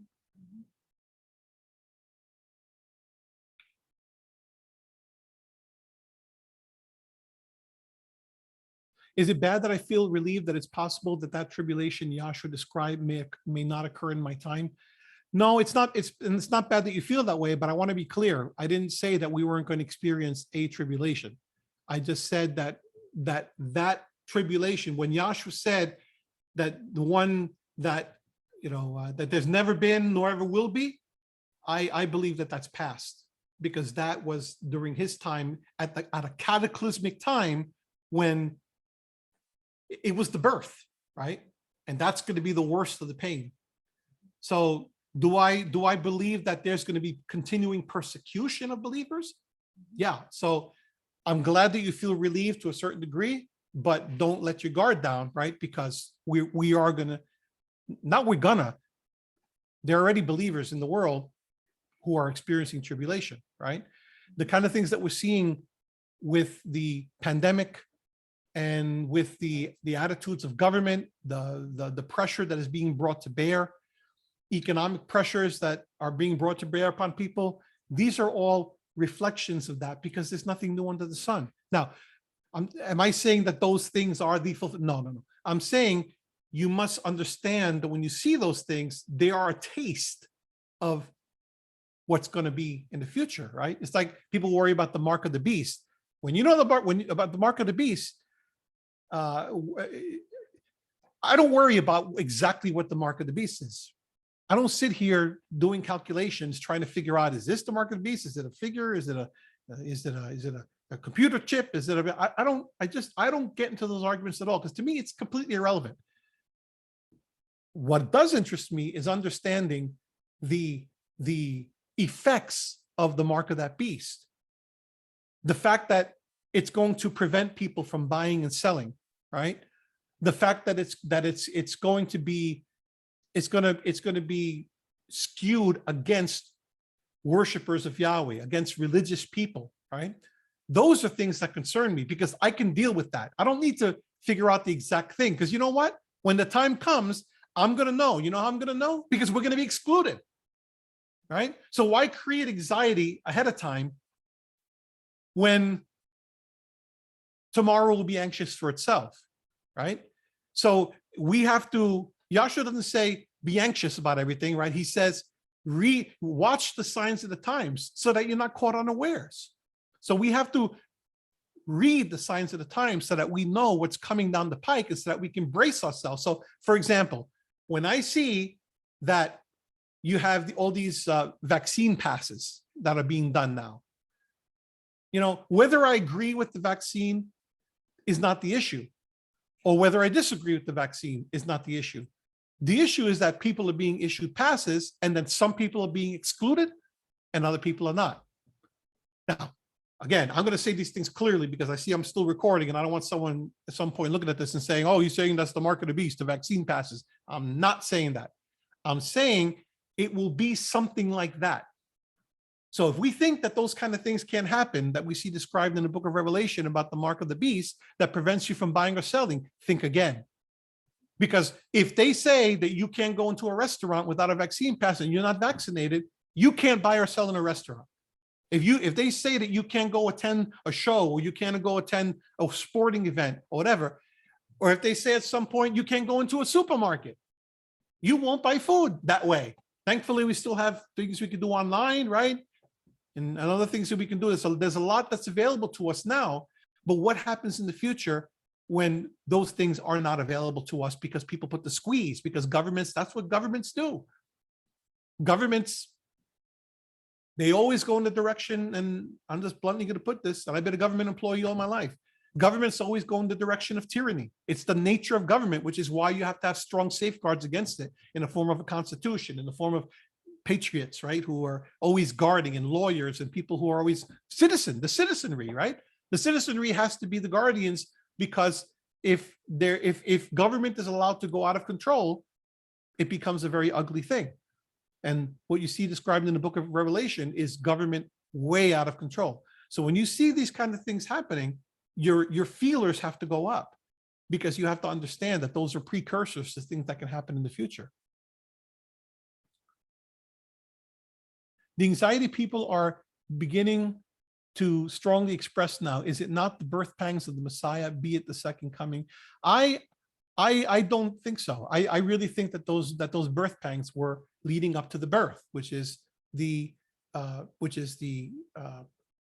events that occurred up to the time when the temple was destroyed. I think that if anything, you're feeling continuing contractions, you know, after the birth. But those birth pangs, I believe, have already been fulfilled, that the labor has actually already occurred. So, you know, and others may disagree with me. And you know what? This is my current interpretation of these things. If someone lays things out for me in a way that makes better sense to me, I am most definitely open to hearing that. But that's my best understanding right now of these prophecies. Okay. Anything else?